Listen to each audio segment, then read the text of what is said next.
And we are live. Welcome, everybody. My name's John. I'm sure most of you know exactly who I am. If not, well, welcome to the channel. We are Advent 5. We are running a game called Dithra, the Wild North. This is episode 1. This, I guess, is the first episode in a mini story. We decided to kind of change things up. Val, he's going to be a player. I think we're going to do a rotation of the last Friday of every month. You guys can hear the tale of the Wild North. We're playing the same game. This is Knave, a hacked version. This is basically happening at the same time as the other campaign, just very far, far place, very far north. And with that being said, let me paint a picture of exactly where you are. Players, I will bring you to a map.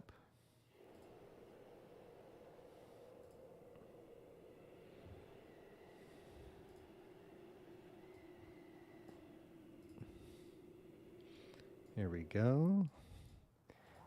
Just to give you an idea of the world that you're in. So, for you, this is where the Silver Heel is. This is where our current campaign has been set.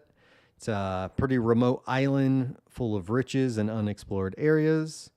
We are not there. We are here in the Northlands. And we'll come just a little bit closer.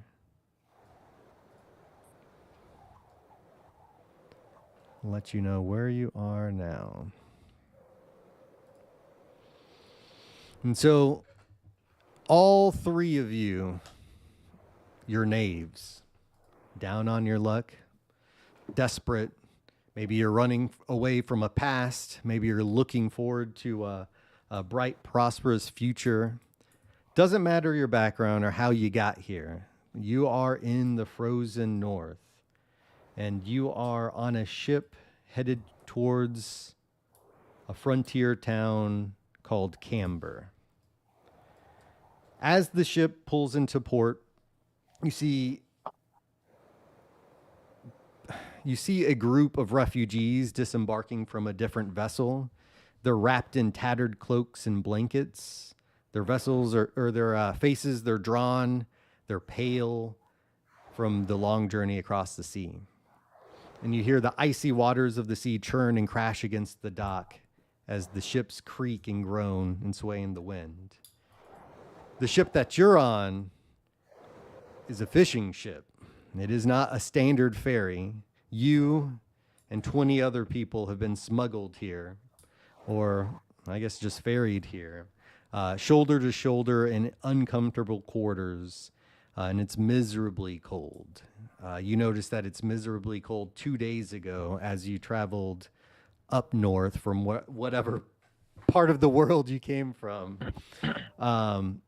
But as you arrive, you do know this, and I'll kind of set you guys up into the main situation. You all have been brought here. It's a job. You've been tasked with tracking down a man by the name of Quintus Verus. We'll put that in the chat for reference. All of you knaves, prisoners, or criminals, or what have you,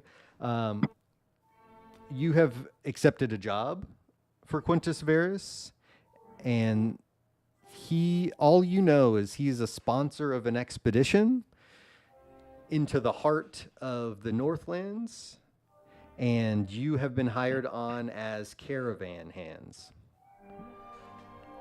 Let me get to the map here. You all start your adventure here. You should be able to control that token. All right. But the ship is ported. It takes some time, and eventually you guys are ushered onto the docks. The first person off the ship is Mark. Describe your character as he comes off this boat into a new frozen land. Right. I just changed my name because I found an image for my guide I'm going to put up a bit later. So Sweet. he's an Easterner. His name is Tyrone. So he's a scrawny little dude, bony face, like not emaciated, but like he doesn't have much on him, you can tell. But he's a savage little person. He's got war paint on. Like he's got these crazy eyes, don't look at me. His clothing's a little eccentric, meaning that probably I have like fur and feathers. That's what he considers eccentric, I would say. Kind of an idealistic person. He thinks that uh, we're going to go and we're going to turn our luck around and everything is going to be okay. So he's a little reckless too. Kind of a slow speech. He thinks before he talks. And he's a professional charlatan, which is what got him in trouble in the first place and why he got here. And he was condemned to this place, actually. Yeah, That worked out pretty well, I think. he got sent to Siberia, basically. Just Essentially, yeah. it's like you messed up, you robbed some people, you ran some tricks, and now you're gonna pay for it, dude. And Like what KGB operative. and what you guys would know about Camber, just some knowledge you'll need, but some lore you definitely already know. Camber is a small port settlement that is primarily by the Western Kingdoms. They have kind of set this place up as a trade hub. Most of the citizens are going to be Westerners, but there are Northerners here as well. They have been granted access pretty much trade freely. This place, and we'll go back to the regional map, is pretty unique in its location in that it's one of the few larger settlements south of the Maw of Malkantar, which is just the name for a massive mountain range that kind of splits the north in half. This place is, in its history, obviously multiple people have changed hands, its ownership, but this whole area is pretty well mixed with Western like coloners and expeditions and all different types of people landing here, and the Northerners that trade here, they're friendly, they're open, which you do know is not the norm. And it's just been they've had contact over 100 years or so, and their civilizations are clashing a little bit. But that's what you would know about the town. And then we'll slide to Val. You step off the boat. Give us a description of your character. What's going on? Okay. I am playing Zuina. She's a southern merchant. She has, I would say, almost like coffee olive skin, long, I would say, straight, curly straight, thick hair. She has a large brown eyes, angular face. She kind of has the air of a noble around her. She has the traditional robes of a southern, though she's wrapped in as many as she can. It's really colorful cloth. Has snow boots or boots made to insulate. She's maybe a buck 20, 5'9". Her garb is a little bloody. You're not sure why, but it is. She's sallow cheeks. And like I said, she's a merchant. And she speaks in riddles and metaphors. Like all women. Dun dun dun. Cancel on. All right, Tyrone and I'm sorry, Val. What was your character's name? Zuina. I'll put it in chat because In Southerner, you said? yes, he's a southerner. Zuina. Okay, let me get the spelling because I'm all right. Let me take notes of your names. All right, Tyrone and Zuina. As you get off, you are reminded immediately that you are underdressed for the weather. Despite those nice boots, it is pretty miserably cold. Just there's a light wind, and if you're not from these kind of climates, you can already feel Yeah, I feel pretty exhausted from it. The ship ride into this is a bit shocking.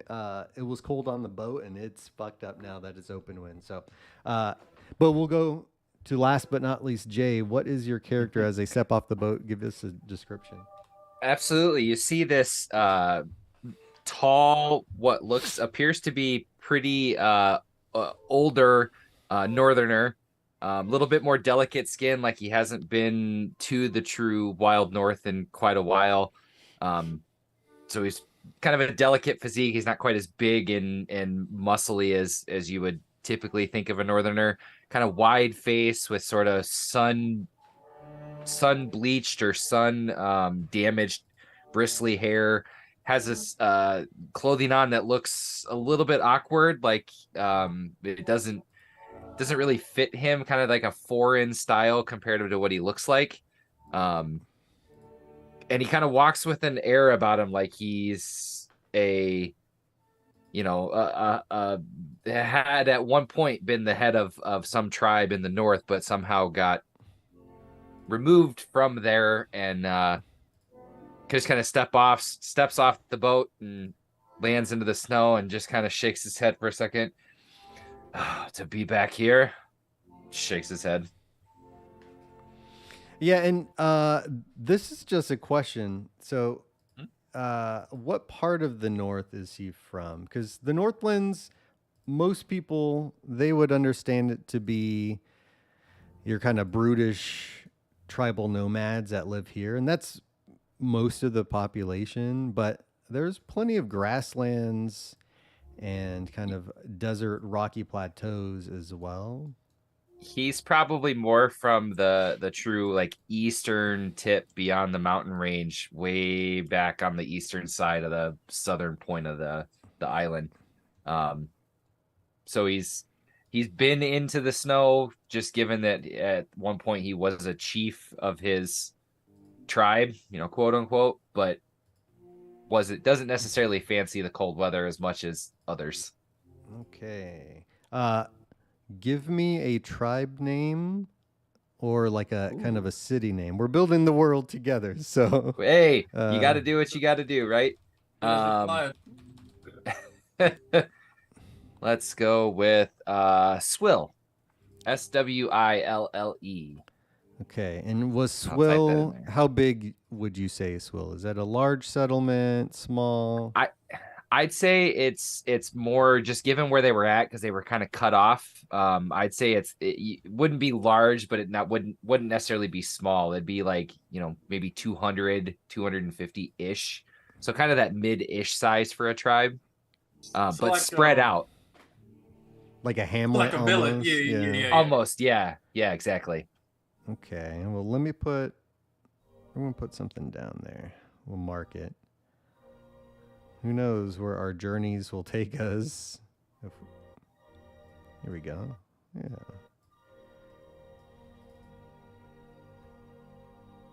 We'll call it Swill. All right. And his name is Gorm. The hard M. Mm-hmm. Gorm. All right. Gorm, not happy to be in the Northlands, but still from here. Give me a 1D100 call high or low. We'll go with high on this one. Nope. Gorm, I imagine, never expected to be back in the Northlands, so you too are underdressed for the weather. He's maybe a little bit hardier, and he knows what to expect, and that's probably why he's like, fuck this place again. But he didn't keep the old jackets, and so... Nope. All right. So what do you guys want to do? So all you know is you have been hired for a job. You're going to be caravan hands for a man named Quintus Verus. That's it. The whole town's... How long have we been sort of held up together on the boat? I mean, we kind of just have at least a passing knowledge of each other as characters, or was it we know we're all there to do this, right? Yeah. We're all hired together, so I assumed that we would have met each other, right? Yeah, exactly. And you guys weren't the only people off of this boat for that. This expedition, what you would know is being funded by this man. It's to go north. You don't know the details, but you'd imagine there's a lot of people. In fact, I would say, let's see, 13 other people on the boat with you were also part of this journey. This is a pretty big caravan. You guys are hands, so you're basically cheap labor. Yep. You haven't been paid anything. The only thing secured was a job and transportation, and you guys are basically in a situation where, all right, we show up. Zuana would say, "Excuse me, Mrs. Do you know where the rubber meets the road? Where I could find our employer? Maybe he's wealthy, of course. Maybe we can find him in the biggest house here, or maybe go to a tavern or such. You Northerners have buildings, right?" Looks over at Gorm. Shakes his head for a second. Of course we have buildings. Why wouldn't we have buildings? Who would want to live out in this kind of weather without having a roof over their head? Never said you Northerners were smart, but Even with a roof. why even live here is the question. My goodness gracious, it's so cold. It's a good question. I don't like being back here any more than you do, but I think the biggest thing to start off with is gotta find some damn clothes. Something a little warmer than what we're wearing. She taps her pockets. It seems that I am in a bit of a kerfuffle with my wallet. I am quite broke. I'm sure our employer would have vestment for the people he hired. He wouldn't pay for people who would get sick and die, right? Right? Well, unlike you all, I am from the south. I am very cold. I am going to say we need to find the nearest tavern and ask about this person. Is my suggestion. I am very cold. I'm wearing basically like a Roman toga modified with like 2 more layers. I am very cold right now. It's breezy in the wrong places. I'm very cold. So yes, Damn can we Southerners spot and not wearing underwear. What? Aerodynamic. We're aerodynamic.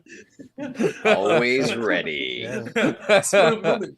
Plus 2% movement speed, dog. You know that? Yeah. Cut that air. But yeah, she would say, yes, please. And she's just walking like snow day, like she's shuffle. There's not just to give you this picture probably paints it a little. It's not full snow on the ground, just massive pack. Most of it's muddy and slushy, especially in the areas where there's a lot of traffic. That's the worst kind. Yeah, off the docks. It's like that.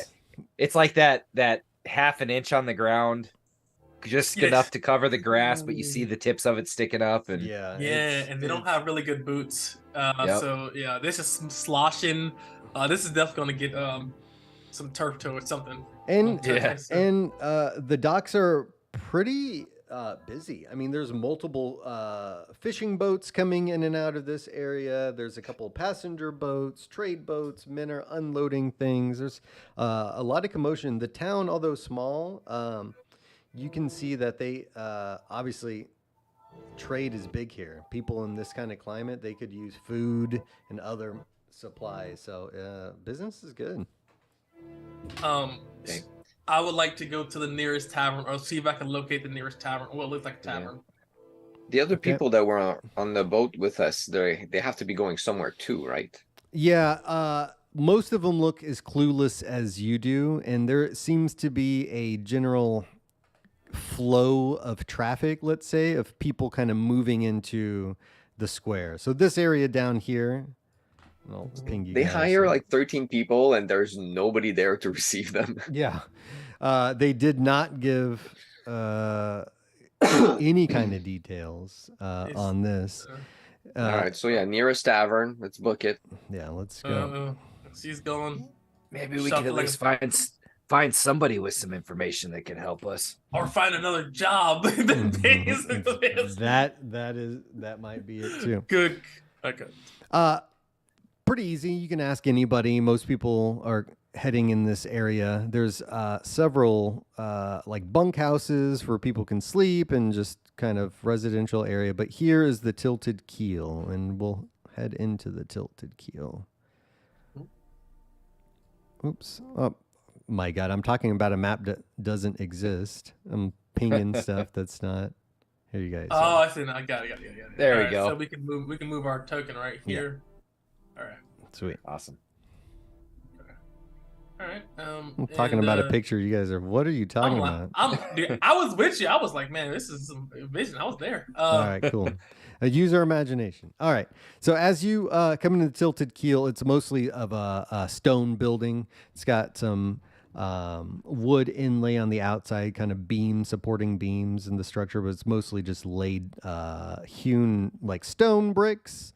But as you enter, the place is jam-packed, almost shoulder to shoulder as you walk in. You guys, do we have tokens? Yes, I do. Let's get you set up. All right. As far as tokens, I forgot to make myself 8 actual tokens. So Where's the entrance? right here. Oh, Right let's here. go over there. Ooh, yeah. Oh, nice. Like the war paint. I added that. Yeah, but I can took tell. A picture from a French movie. That's hilarious. Let me get. And if they yeah. have cigarettes, I'll have that too. Although I'm a non-smoker in life, but I mean, it looks cool. Makes sense. 20% cooler when you smoke. Yeah, right? All right, so let me. Like you lose 10 years of your life, but it's totally worth it. It's a deal with the devil. I mean, it's You get a cooler 10 years add on, I guess. right. those last 10 years aren't that cool. You're in a diaper Yeah, half that's the right. time. So Whatever. Okay, so I'm gonna get my cigarette. But as I walk in here, who do we see? It looks like a hodgepodge of a variety of it people. is a big. So as you guys swing the doors open and then close it and shield against the cold, the place is warm. It's lively with sound and chatter. There seems to be a party. All of these people, despite the people kind of at the bar here, this group of people seem to be talking almost at attention. A man up here, he is addressing the crew, but the rest of it is just kind of your standard fare. People are eating. You've got several people who look like workers at the bar, finishing their shift and getting a meal and some drink. And there is an older woman. She appears to be the patron of this place behind the bar. She has no staff to speak to, but she moves quickly. Her age deceives how dexterous and light she is. She's doing it pretty much with no loss of like mobility, right? yeah. No, it's like I don't know. Yeah, just efficient, just efficiency, like no lost movement. Anyway, but that's the scene as you guys see here. These people up here, they look like professionals. They are decked out in various armors and furs. They have weapons at their hips, but that's what you see. All right. The one is going to rush up here then. And indeed, the Southerners, correct? Yes. I say, hail, hail, kindred. And you see a man. Kind of looks like Idris Elba now that I look at it. It does. Dude, canon is he is Idris Elba. So you see the Southern man with a heavy turban and kind of neck. I don't even know what you would call that, scarf made of bristly wool, and he wears a spotted skin, perhaps some large predatory beast, a cat or something. Nice. It almost looks like a jacket, but it falls back into a cape behind him that he wraps around himself. And he looks to you, and his eyes immediately trace the outline of her body, and he says, well. I didn't know such beautiful things were this far north. She bows. meat. Yeah. She bows and says, Have you heard of a man named Quintus Varus? This fool is the one who's talking now. And he gives a head nod to this man who looks a little pompous. He looks definitely out of place with this group of kind of professionals, like mercenaries. He's well clothed in a finely tailored suit. His boots are way too fine to be in a place like this. But he's addressing the crew, and what he's saying basically amounts to just a plan. I need to make sure that we have all provisions check. Has the quartermaster met with the blah blah blah? Just getting things. It's very clear that organizing people to get the caravan put together. Have the animals been fed? Have we double checked the cargo? Have we checked our water supply? Just logistical stuff. He's seems to be running the show. He's played by Benedict Cumberbatch, right? Yes. We're going to cast this movie, so he's Benedict Cumberbatch. Perfect. D&D, Looks like this him. is D&D Honor of Thieves. Just Yeah. casting people. Right? Literally. We're trying to make some money here. Disney, pick us up. That's Hey, Ooh. better than a lot of Disney shows. My services are cheap. We can make this happen. All right. But you see the man, he's addressing them, and but this man, he just nods. He's like, he's the fool talking. I turned to Gorm and let him have the floor because he was going to ask. Man, like, Because what?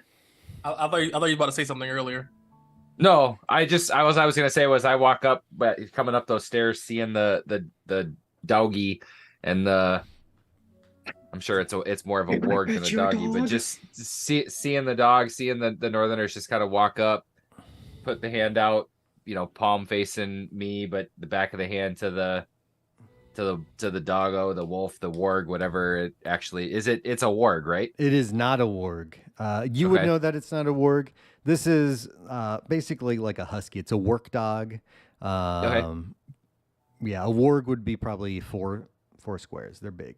Okay, they're huge. Okay, Yeah, but so you would see this husky kind of at the feet of this woman, and she has some pretty severe scarring on one side of her face. It looks like something clawed messed her up, or a knife or something. She wears thick furs that have buttons made of animal bone. She sits next to another man of the north who's got kind of a stern look, and he also wears heavy winter furs.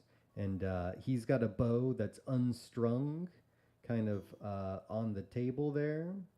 And he plays with a knife, a huge knife, kind of like a Crocodile Big old Dundee. Bowie. Big big old Bowie knife. He's playing with the knife, just absent-mindedly tossing it between hands to hands. He does not seem to be paying attention to Quintus. But yeah, that's what you see.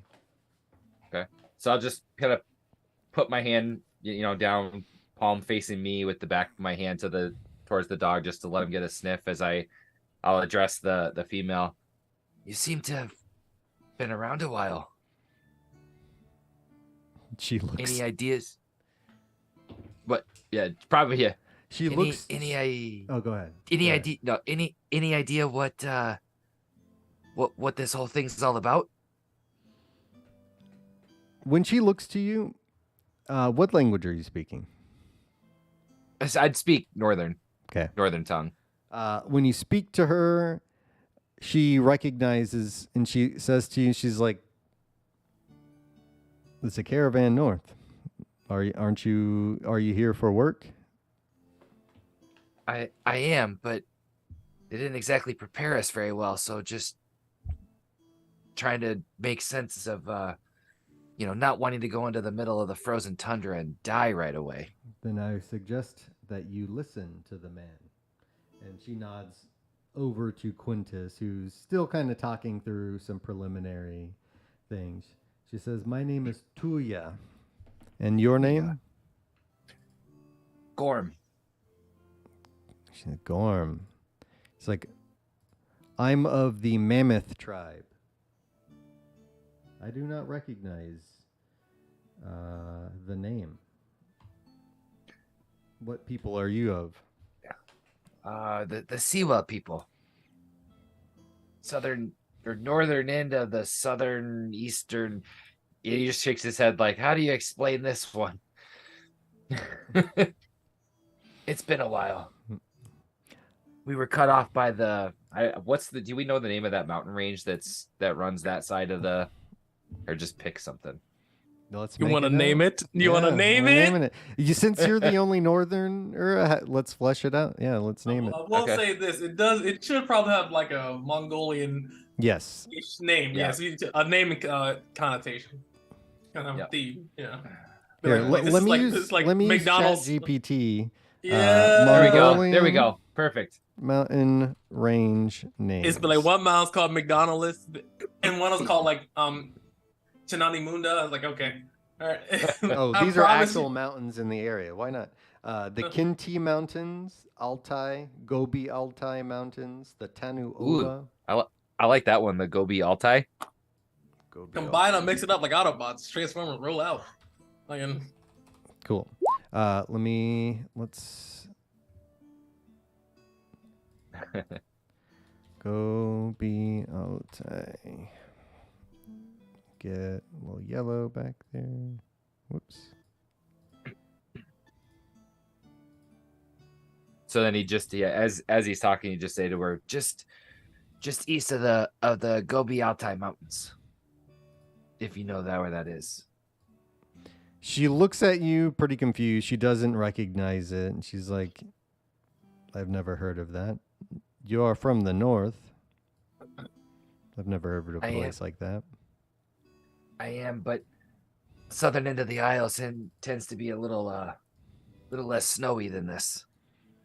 A lowlander. And she kind of gives you like a, one of those. And she turns away from you. This isn't normal because most of the time your people don't necessarily mesh, but they certainly sneer down upon each other. You both have your own, even though you're from the Northlands, it's different regions and you have different cultures. And she's like, "Oh, a lowlander, Yep. you're beneath them." And he'll just kind of like pet the dog's snout and then kind of stand up, actually walk towards the corner over here to get closer to the fire just to try to help himself warm up and just kind of pay attention to Quintus for the moment, see if there's any information that sort of rolls into his head about what's going on. And we put her name there. All right. And what are you doing, Tyrone? I'm gonna take a seat where I am next to the two people who have nothing to do with this, I believe. And I'm gonna try to pay attention to what's happening, but I also want to look at all the people. Being a charlatan, I guess I want to see if there's anyone gullible in the group. Maybe someone of lesser intelligence that I can spot. Let's see. Make a wisdom check as you kind of scan this area for the weak link in the chain. My stats are all so bad. We're level 1. Oh, not bad. That's a good roll. Yeah. that'll do it. That'll do. Let's see. As you scan the room of these people, I'm assuming, not your own companions, because you know Yeah, about them. I've known those three. That's fine. The person who seems They're all simple-minded. Yeah, the person who seems I don't even know. He's not nearly as professional as the others. He's definitely not paying attention. He also doesn't seem to be here. Yeah. He's kind of doing his own thing. Is this man here? He doesn't look like he wants to be here. He's a little All right. impatient. And he's like, man, it's fucking cold in here. I'm tired of this. He's getting a little too old for this shit as well, apparently. Yeah, he's a Let's Murkoff. call him cannon fodder. So I have to be ahead of this guy if we're running. That's good.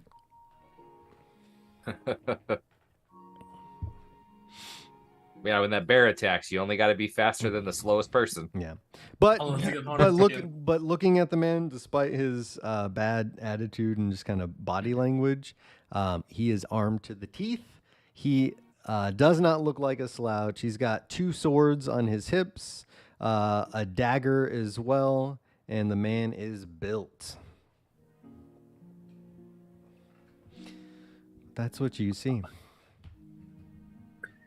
Do any of the other ones like do they all look pretty professional? Because they're all well equipped, you said, right? Yeah, every single person here, they've got either steel or bronze weapons, decent armor. I mean, and just the look of them, they look like seasoned veterans. Do they look like they know each other? Is there like a kinship in the group, or are they just like standalone mercs?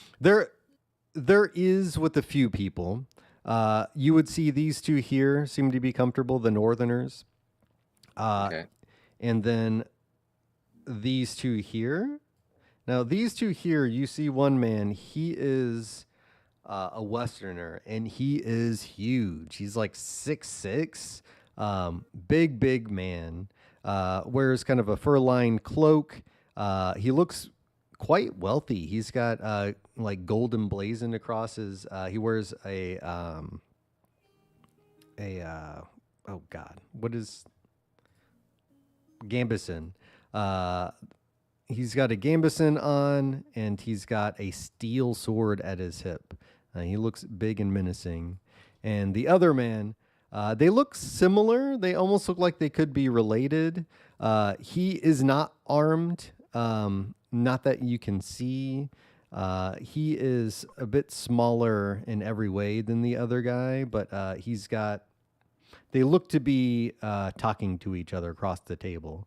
Okay. But yeah, those 2. So the Northerners and these 2 in the middle. Everyone else seems to be kind of doing their own thing, from what you can tell.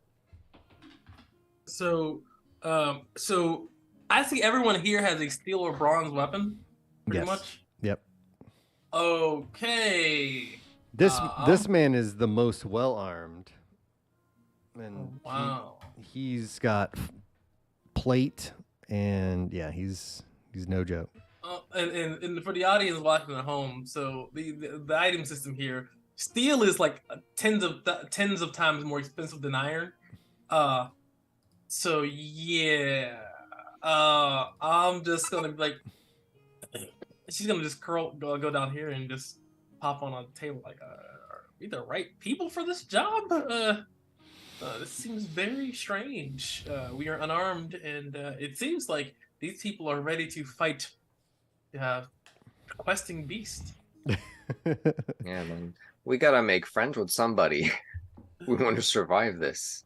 I mean, it'd be faster than somebody too. Good lord! And what are they trying to track down? Like, are they going like, what is that, war man? I'm a merchant. We're supposed to be escorting someone, right? Who we escorting? Like Oh, a clan chieftain or something? No, it's the scrawny dude that's talking. Is he a clan chieftain? I don't know. He looks like he has means, I guess. He doesn't like Not a northerner. physically. He doesn't like a northerner. No. What's his origin? He Is looks it visible? mysterious. He's Western. He's from the West. Western? Yeah. He's probably from the southern, and I've taken a little bit of liberty. I imagine the north here. We need to get names of the regions, because if I say the north part of the western, blah blah blah, we got to get some names. You mean like me living in the northern, southern, In eastern Val, part of? well, I'm going to put you on here. So those 2 big, the big brothers. Okay. The big brothers are from the northern piece. They're big, almost Viking like. Definitely like maybe Gallic is kind of the idea. Yes. And then in the west, kind of right around this area. And we still are on the tavern map. If you're Yeah, trying we're to not pull it. a. God dang it! Gotta transfer that. These maps. All right, we'll ping. Okay. Okay. All right. So Which the is- northern peninsula of the Western Island. Exactly.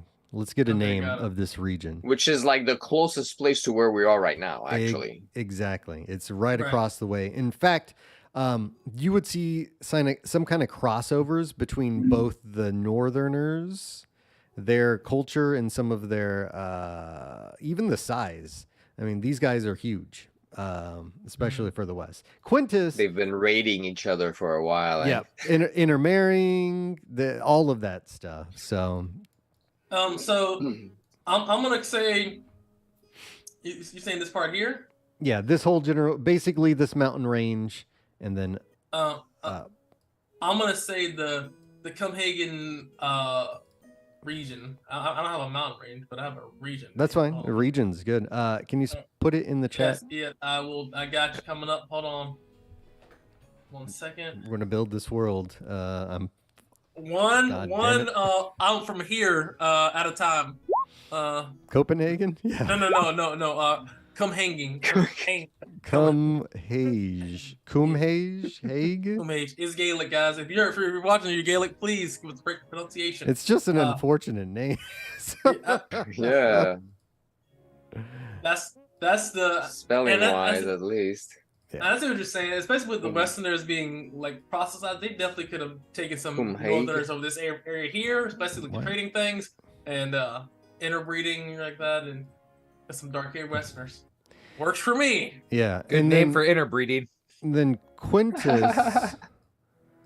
Quintus would be kind of in this southern area. I had like a Roman kind of thought in mind for this kind of middle of the Right. I mean, like as far as like style, yeah, that's fine. Yeah. I mean, they do, yeah. south. Okay. We'll work on that, but we'll come back to Yeah, Quintus. It's very Roman sounding. so. But as you guys are talking to each other, like, what the fuck are we doing here? Are we the right people? You notice the room is quiet, and Quintus is looking directly at you, and he looks to you. Wait, just a second. None of the other people, because there were 13 other people in the boat for this job, are here right now. None of them, right? No, they are actually. Okay, A lot of the patrons here, as far as you know, you do notice a couple from the boat, but the room is filling up. In fact, it's almost at capacity.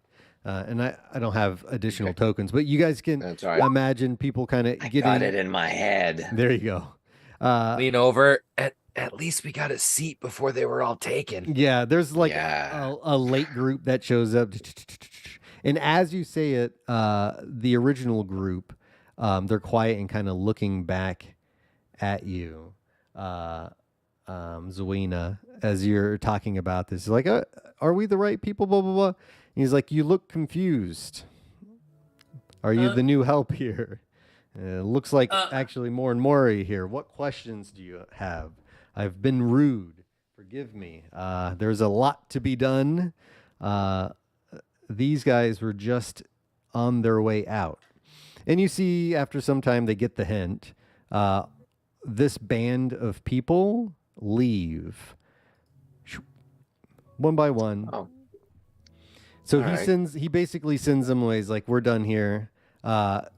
This man here is the one kind of ushering them out. In fact, Quintus, let me get the name here. Let me get some name. He calls him. He says, Ariovistus, please see that the plan is taken care of and get your people out of here. And then he seems to be the leader of whatever group that was. Now, the rest of the people that are kind of filling in here as this group leaves, they kind of fill in the gap. You guys can obviously move where you want.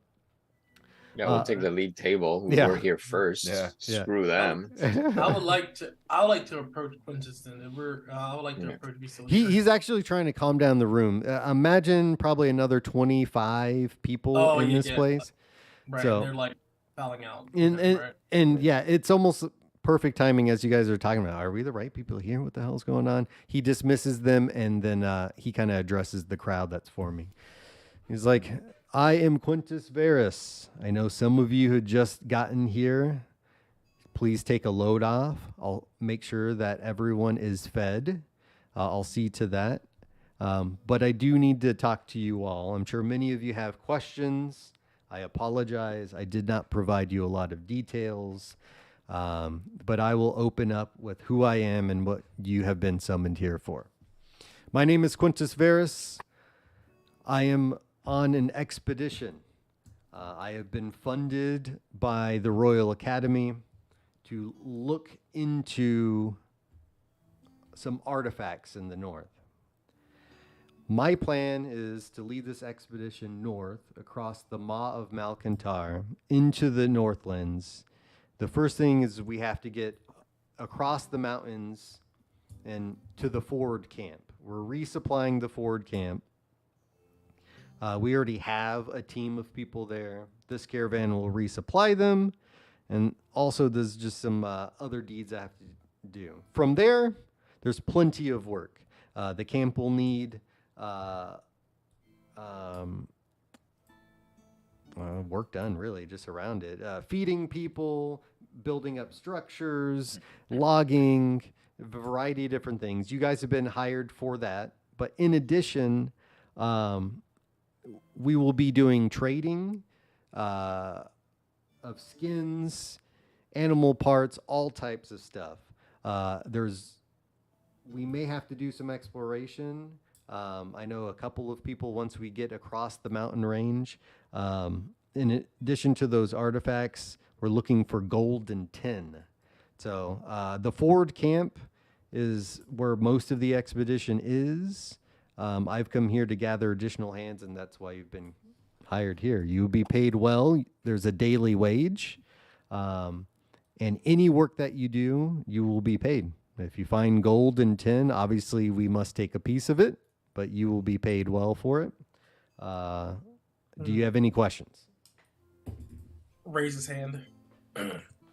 He's like, you, Miss... Zuina! I'm him from the south, of course. She says, standing up. rolling around. There you go.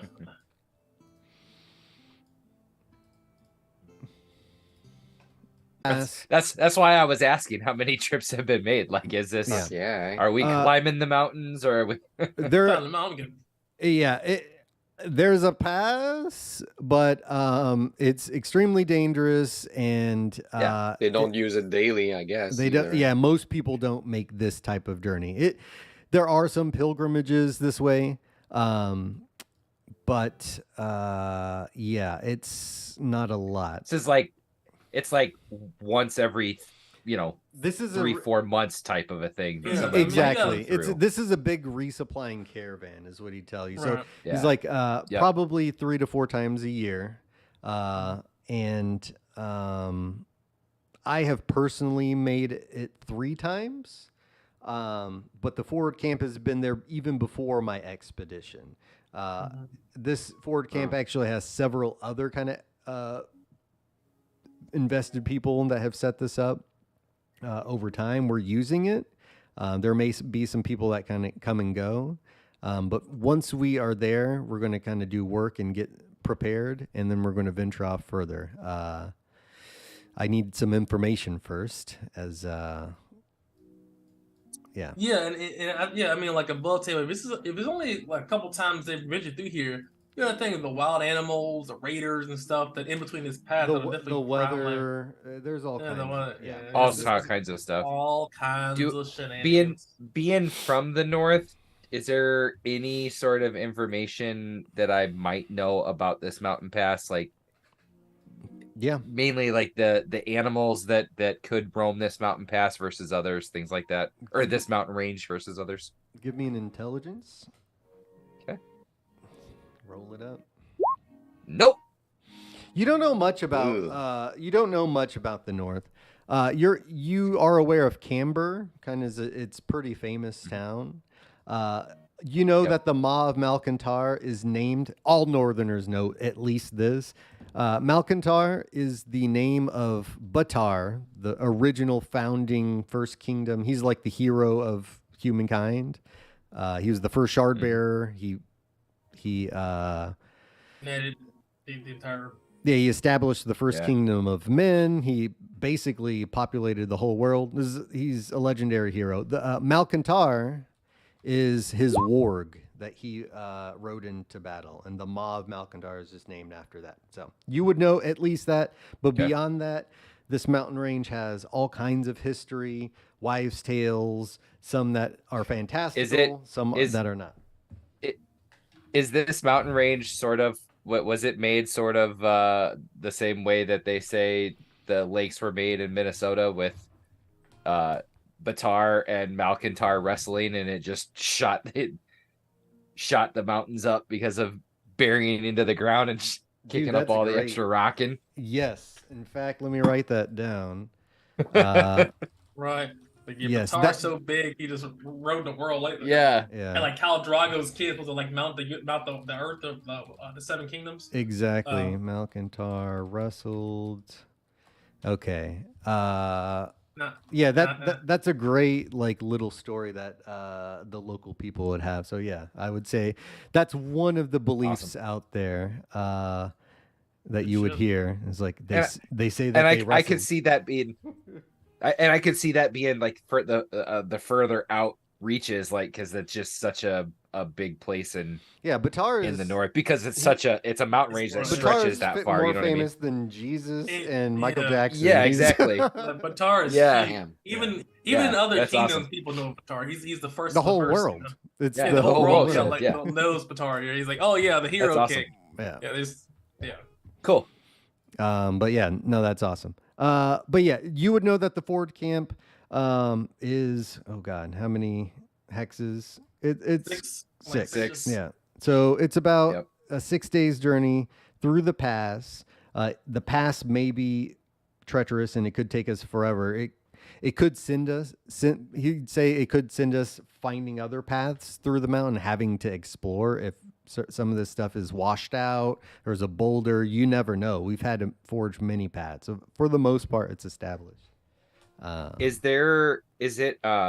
What season is it now here? I mean, I know we have snow on the ground, but I would assume there's at least a little bit of an expanse of seasons where the snow is a little bit thinner. I know you said it's that thinner. We have snow, but we came up with some crazy weather stuff. So give me a second to reference our lore sheet that we worked on. because it's 8 seasons. So what season are we in? Right. Because 2 of them have very interesting. Here we go. consequences. Yeah. Like low gravity. Like you have the high storms. Yeah, it's all kinds of stuff. The light shot. What short? Jesus, these notes are terrible. I need to go and edit. The short nights, long days. Okay, I'm saying gonna Kutsao would be. How about that? We just decided Low tide? It's low tide. Okay. Which really doesn't affect this region all that much. Because of the cold water. Yeah, you guys would have noticed.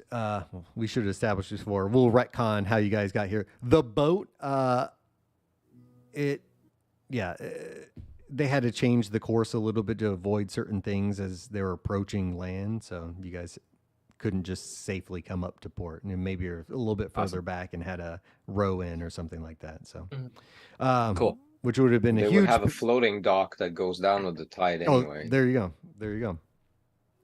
All right. That'll It's an work. unusual thing that happens. They have to deal with it. There you go. Hey, that's canon. There you go. All right. So that is the situation. He basically says we're going to prepare our journey. We're looking to leave tomorrow morning. You can sleep in the camp. Pretty much. We can make sure you guys are set up. Is this where we eat? Is in the tavern here? We just got off the boat not too long ago. It's like, no. This was just a meeting place. Kamala has been nice enough to let me stage some of our meetings here. But the camp is north of the gate of town. The caravan's already got set up kind of like a temporary camp. Station. Exactly. Like a chow hall type or like a chow tent it's or whatever. Yeah, exactly. So, I mean, the whole caravan's self-sufficient. And so, Yep. Makes sense. They don't want to stress the town. Everyone, and Yeah. it's expensive. Quartermaster is there too. Yeah, and it's expensive. Yeah. Yeah, Yeah. expensive, yeah. Should we make our way up to the northern gate? Well, I stand up and says, "I'm very hungry, so I am going to go as the Westerners and leave." Before we leave, I just want to settle the question of salary. You said we'd be well paid, but how much is that? 10 copper a day, Yeah. meals, and then once we get there, there's a lot of work to be done. The Ford camp sees lots of traffic. It's pretty. It's kind of a trading post of the northern tribes, and they bring all kinds of stuff. They barter very nicely. There's quite a bit of money coming in from the northern tribes and some of the other established settlements there. So there's hunting. You can do some labor there because they're Okay, going to pay but by that's the assuming day. we make it there. But Yeah. while going there, It's it's 10, going to take a few days. 10 copper a day, and Okay. everything else is taken care of for you. All right, thank you. And yes, it is. So we'll assuming have that some you- money once we get there. That's good. It's not you Tyrone. guys are going out there to die, but Yeah. Tyrone, should we make our way to the northern gate? I mean, it seems our Yes, Southern we should friend go just see decided what's to- happening. walk off in the middle of asking a question. I did it to Westerners. They just left. Some people are led by their stomach. We should follow suit, though. So let's go eat too, Let's go. right. and find some clothing more appropriate for the weather. Very cold. She's getting real sick and tired of this cold shenanigans. But we have to go So- through the whole town. Northern gate should over here ish. Yeah, Because it'd you be- said we came in off the dock. Okay, I'll say we came in off the dock there, right? Oh yeah, okay. I I thought- see now. Okay. Over there. That'll work. I thought the dock was here. Right? No, it was right. Our pin was here when he first Yeah, let it us was here. off. Oh, Yeah. so okay, I'm confused. So we're going here or here? So we're going You are going to the northern gate. Yes, okay. here. There we Alright, go. so let's go there. I'll put a pin in it, okay? Yeah, there's a There we whole go. thing that indicates. Yeah, I'm gonna say where we're going. All right. All right. That'll work. As you guys move through town, it's midday, I would say. Lots of action going on. It is packed. I mean, people are coming and going. You've got other caravans that are kind of staging in various areas, and then just normal commerce and people. There's people. Almost like street vendors, a variety of odds and ends. They've got food that are on like kebabs. They've got all kinds of stuff they're trying to sell you. Some chiclets, like all there's just some poor people trying to VCR. make, they're trying to sell all kinds of stuff. You got the lady trying to sell tamales and Wait, hold on. Wait a second. Aren't you? but that kind of stuff. And- So on you the see, east And we're walking through town, yeah. like, And most of the people- quarter dressed with yeah, and you guys are like half naked Or- basically. Not But a they're still cent to our coming. name. So we're like every starting like MMO character. We have like no clothes. No Pretty nothing, much. just You running got around. nothing. I mean, you guys have your clothing, and some of Yeah. it's pretty nice. It's just It's not not- really it's built not built for for this. Like you, Hey, won't- yeah, it's just not built for It- this. if this was a mobile like a mobile RPG game, Oh, gosh. Zawina, you would have the most clothes of any of us on right now. Hey, Until And then she as you equips get armor, you would take them off. oh, it's like as I put on my armor, I gain my unarmored defense. So I just it's like, hold on, wait. So does the blue chest plate like give me like bulwark or something, or how does that work? But yeah, Well, it's two little pieces of fabric with just beads that tie around the neck and the back. It's the G-string Makes of me- metal repellent. makes dude, it makes me more aerodynamic. Increase my speed. Dude, you gotta be Yeah. light. As you guys walk through town, heading towards the north gate, someone give me a 1d100. Marky Mark and the Funky Bunch. All right, 84. There we go. Let me see here. Do we reach level 10, GM? You wish. It's not like You You haven't find even- a shard in the street. Yeah. Sing! You haven't even made it out of town yet. Just a shard laying there. No one claiming it. Oh, Oh. well. Nice. Okay. So as you guys are making it through here, kind of sloshing through this wet mud and over kind of hilly terrain, at a certain point, the road is not even plowed. There's some fresh snow and other things kind of kicked up, or the mud is just so deep that people are like losing their footing. But as you approach, a coachman with a carriage pulled by 2 yaks is offering a free ride. He's like, hey, hop on to the back. There's room for plenty of you as you guys are kind of suffering through this terrain. He's got an empty cart and he's moving through here. You see other workers hopping on to the back too. And they're like, thanks. Yeah, I'm not doing that. I'm loving myself. I'm like, Are you going to the north gate? Yeah, hop on. I'm heading that way anyway. All right. Stand up. I'm gonna jump up onto the back, sit with my feet dangling off the side, kind of cockeyed, just to be able to look forward where we're going. And I'm jumping on. She's from the southern. When She in don't- Rome. First of all, she doesn't understand him. She doesn't speak Northern at all. So she just sees him speaking Northern, like, it's probably some kind of trap. I'm just walking up there. Like this. Doing So this. it's a small town, so some of the people know him by name. His name is Bjorn. He's like, thanks, Bjorn. Oh, God.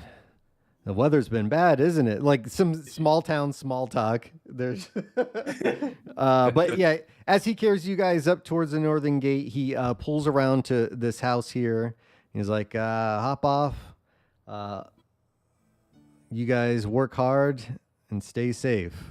And he pulls the thing into his like little drive area next to his house, hops off, and heads in, disappearing. But you guys are dropped off at the gate, no problem. As the winner approaches like 5 minutes later.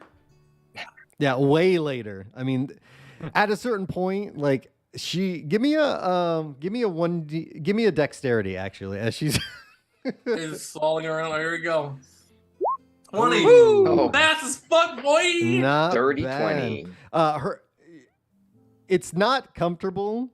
So she's stepping and lithely avoiding potholes and loose rocks and puddles and all kinds of stuff, moving almost like no problem, just dancing through the streets. Yeah, it's just like yeah. And she's playing full court defense on these puddles. Yeah. She's got she hopped on the Escalegs. She's like, I'm all right. That's ski move. But you guys show up and the caravan is being staged. There's several caravans outside of the city. It's almost like an outer city at this point.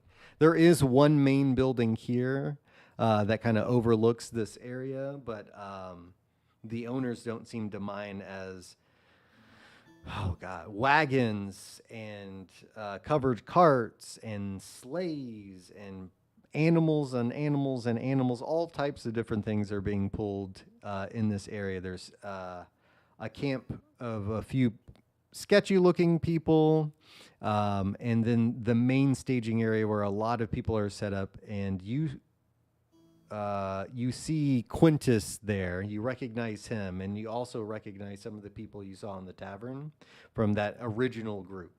And some of the farm or some of the hands that you guys are on the ship are here too. So you suspect that this is the caravan. It's big. There's probably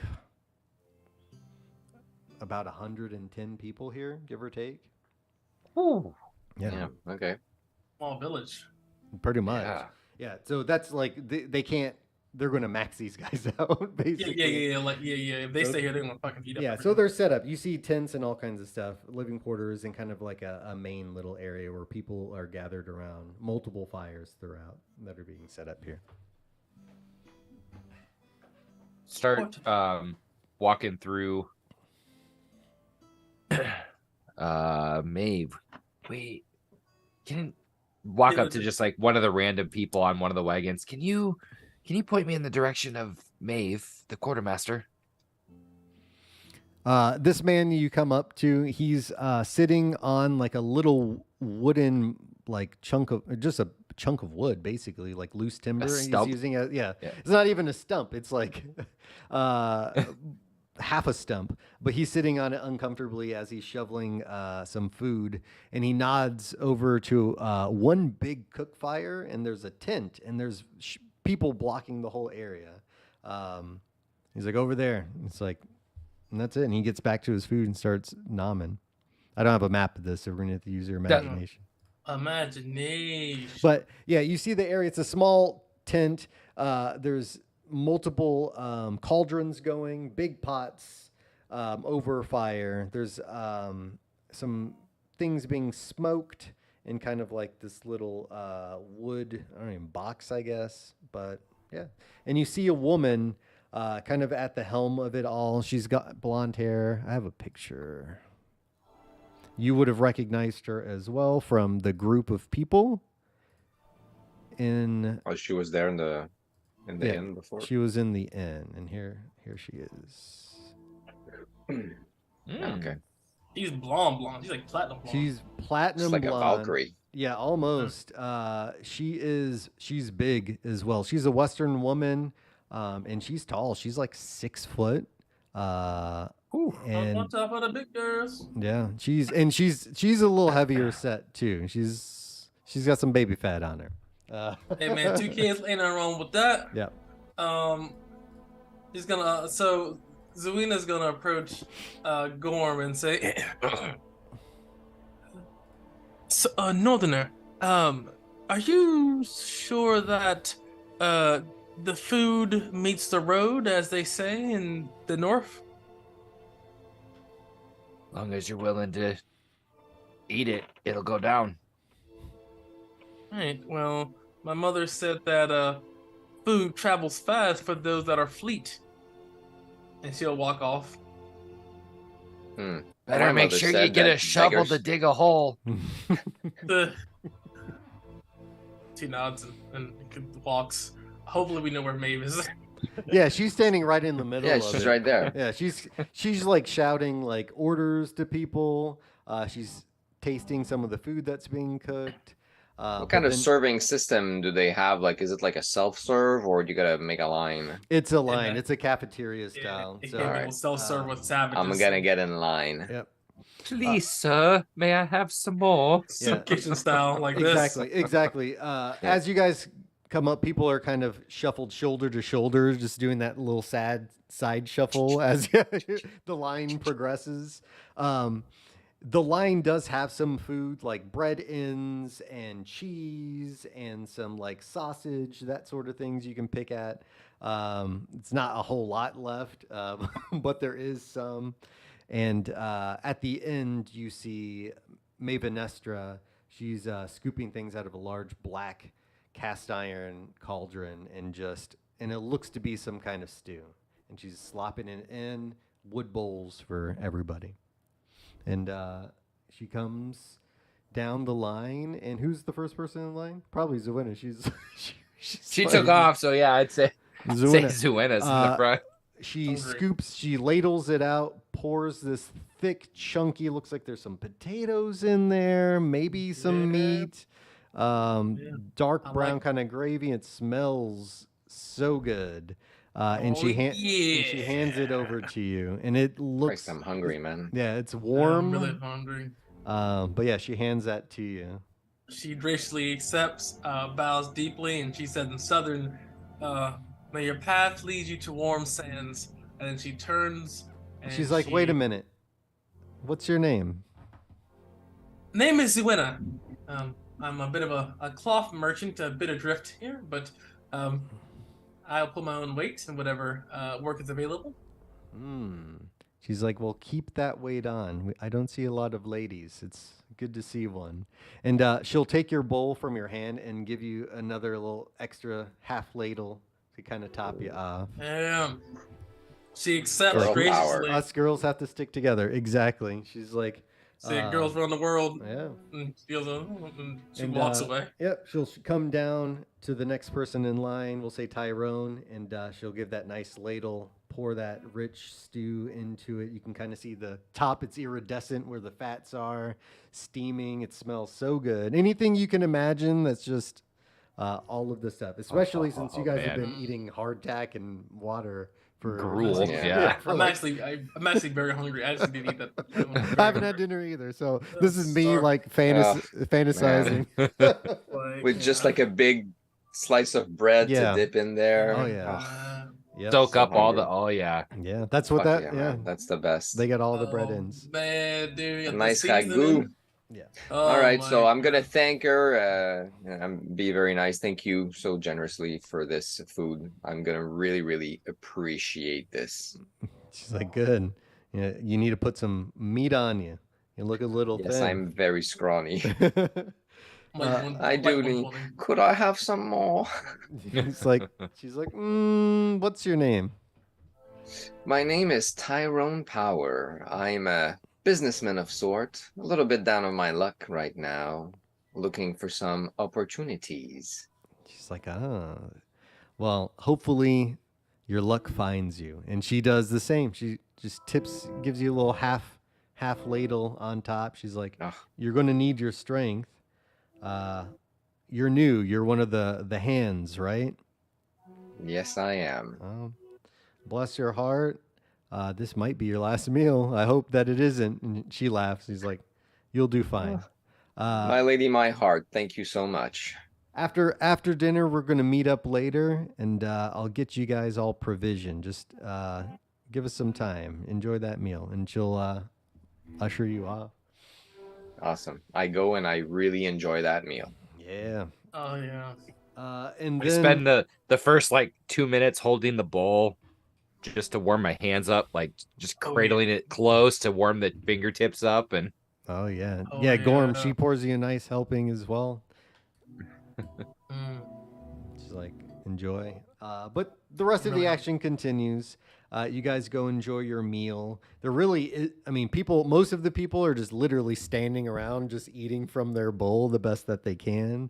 Every once in a while, there's a couple people from the kitchen area. They've got a small cart just collecting dishes. You see them drop off the cart to kind of a dish pit where there's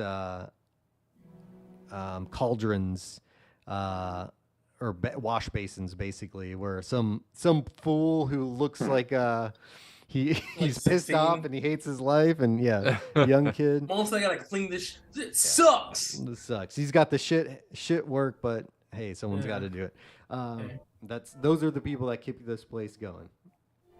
True. Anyway, but yeah, that's what you see. After a while, Maven Esther kind of breaks down the tents. Feeding time is over. The embers of the fires are just let to kind of burn down. Other people kind of move in and toss some logs on there as people are trying to kind of scattered and forming groups, little social groups of people, small circles, people chit-chatting, that sort of thing. But after the kitchen's broken down, she goes to a line, like immediately. Imagine she takes off her apron, hangs it up, throws on a coat, and she's got her other job, and she's really running this place. She's got obviously people at her side. She's barking orders, but they start unloading several crates of items and getting them lined up. There's a bit of a logistical setup, but you imagine it's going to be very much the same down the line.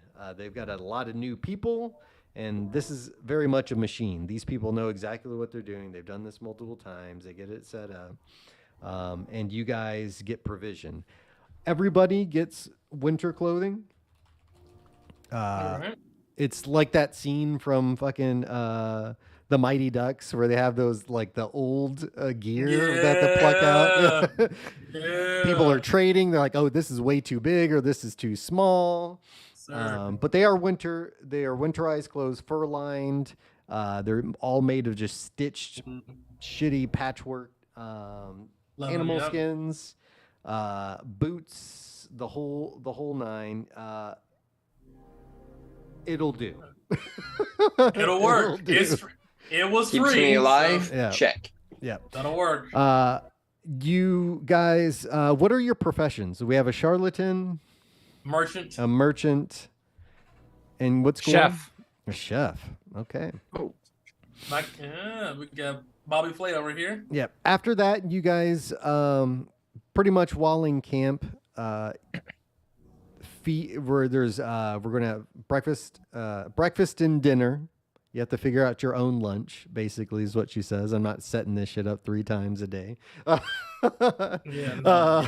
You get Nice. there's breakfast and lunch that will be set up. You guys have to figure out your own or breakfast and dinner. You have to set up your own lunch. In the morning, we're going to have to put you guys to work. There's a variety of different things. We'll talk about that tomorrow, but all of you will, if you're asked to do something, do it. We are all in it together. Everyone should be working to make this thing move. If you don't know how to do something, ask questions. My name is May Venestra. There are other people. You might notice them around the camp. Most of them are ugly big bastards, but they are good. Yeah, if you have any questions, come to me. I will help out and make sure everyone's working. Does anyone have any questions? You, sweetheart. A question here. I am a bit unarmed and looks around at everybody. I would like to be able to protect myself from any missed dangerous situations. It's like, well, if you earn a weapon, you keep a weapon. We don't have many to spare. She'll say, you will be fine here. There's plenty of people to take care of that. That is not your job. If you're worried, we can talk later. But you're hired for labor.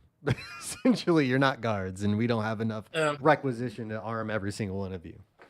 She nods and says, "Thank you." But she says, we can talk after about that.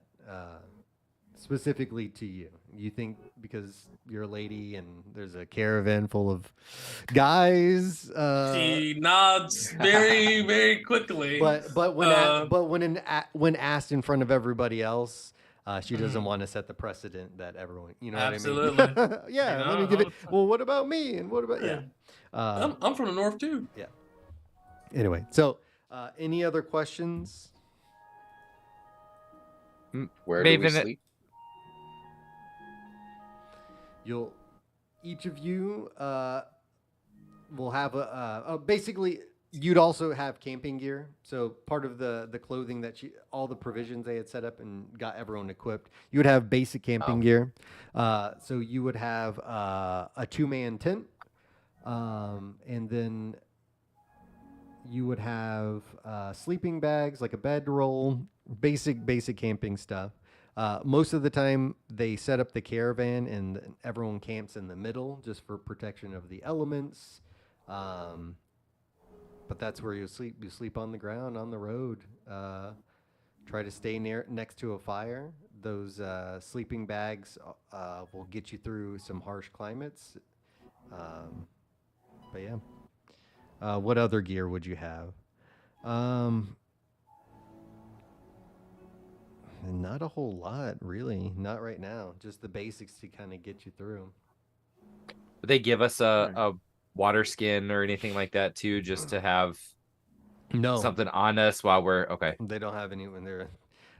It's like no water skins. We don't have very many to go around. There's water. And water's plenty of. There's plenty of water everywhere. Gotta melt it, though. And they also collect it. It's like we also collect the water. They have being like watering stations, like big carts with barrels of water. So, but yeah, they don't have any of that for you guys in the gear. You know, on top of this though too, if it's like still kind of snowy, especially on the untraveled parts, it's probably enough snow to where you can melt that, right? Yeah, you can definitely do that. She's like, other than that equipment, most of the tools will kind of be handed out if there's a job. So if you guys have to dig a hole, they're going to bust out the shovels, but there's really just not enough for everyone to have something on their person. It's like there's communal stuff that belongs to the caravan that you can use. Mhm.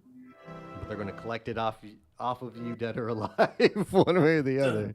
So That'll work. it's bare bones. That'll work. They were talking before you guys got there. They're going to drop the daily wage to 9, but they decided some It's like, serious yeah. business. Makes sense. We got to tighten our belts. But yeah, she'll ask, and this is like addressing the small group of people. It almost is like welcome to work. They're doing orientation. Is like she's just kind of, these are the rules. Don't touch anyone if they don't want to be touched. No fighting. No drinking while on the job.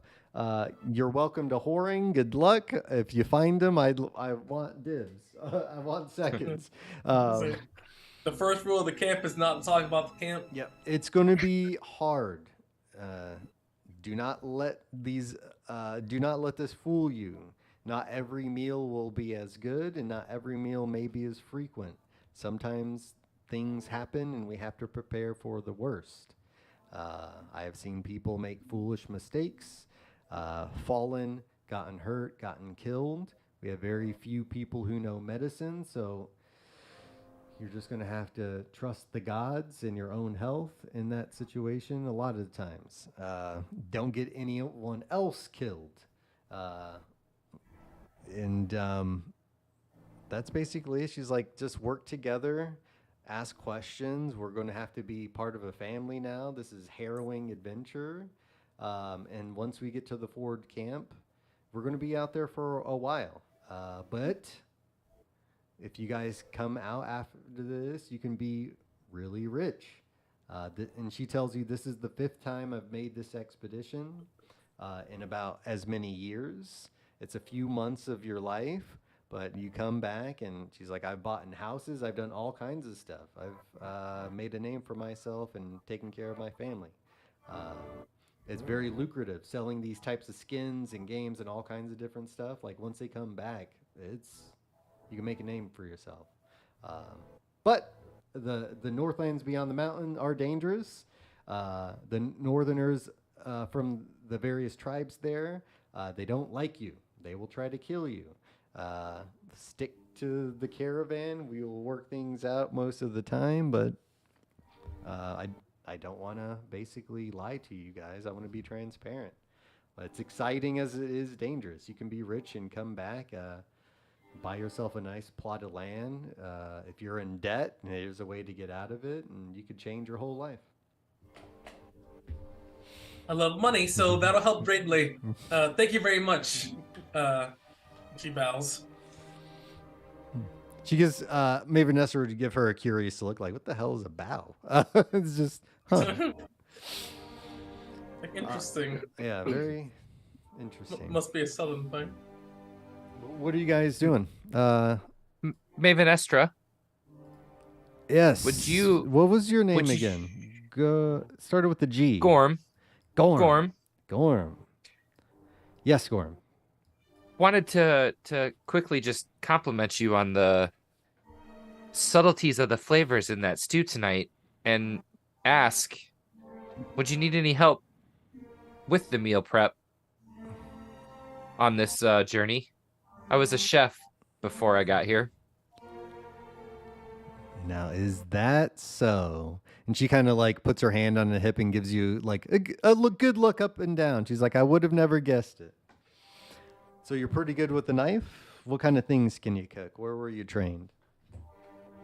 Well, I was trained back in my home village, mainly wild meats. Some root vegetables is what was mainly over there. But I did get to travel to the Eastern Isles just a couple times, and some of the desserts that they taught me out there with some of those Eastern fruits. I know we were not going to have any here, but some of those desserts were perfect. She's like, okay. Well, I tell you what, you definitely have more training than half the guys that I have on the crew. You show up tomorrow morning early, about 5 a.m., 4 a.m. We need to start prepping for the breakfast. You can come help out, and if things work out, I'll get you a job. It pays a lot better than a hand. I'll tell you that. It's about 25 copper pieces a day. Whoa. Mm.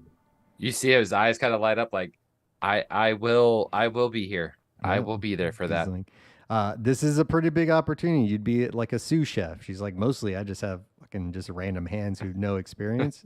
But yeah, we can make that happen. She's like, you fucking muppet. Yeah, no, yeah, exactly. If you fuck it up, well, Yeah. no, well, you'll start. What are you? Yeah. You'll start in the dish Right? pit. Right? I'm an idiot sandwich. We'll see what you got. She's like, that's the job we could potentially get you. We'll see how you do, kid. But yeah, Thank you. And then he's just gonna go kind of sit next to a fire and take the leather, just knowing, kind of new-ish leather that's been just scrapped together. He's just gonna start rolling it out to try to break it in, so it's not fucking. He's not standing there like fucking Cartman, like hey! T-posing over here like in the video Yeah. game. He's stuck. no, they're used before, so they're definitely broken in. It's an old biker jacket feel, right? Yeah. Like old Harley In feel. fact, yeah, exactly. In fact, it kind of feels like the person who wore it before he was a little bit bigger, so it's like kind of loose in certain places. It's like, Right. wow, this guy was like a 34, like not 34, like a 44. Like, yeah, that's a little room in here. Aerodynamic.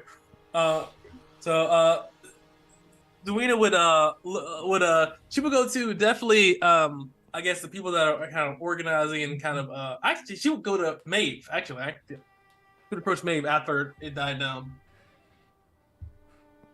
And she would say, Maeve, I just Quartermaster Maeve, she'd bow again. I just have a question. I'd like to approach you a minute. Mano a mano? Of course. Here, come with me.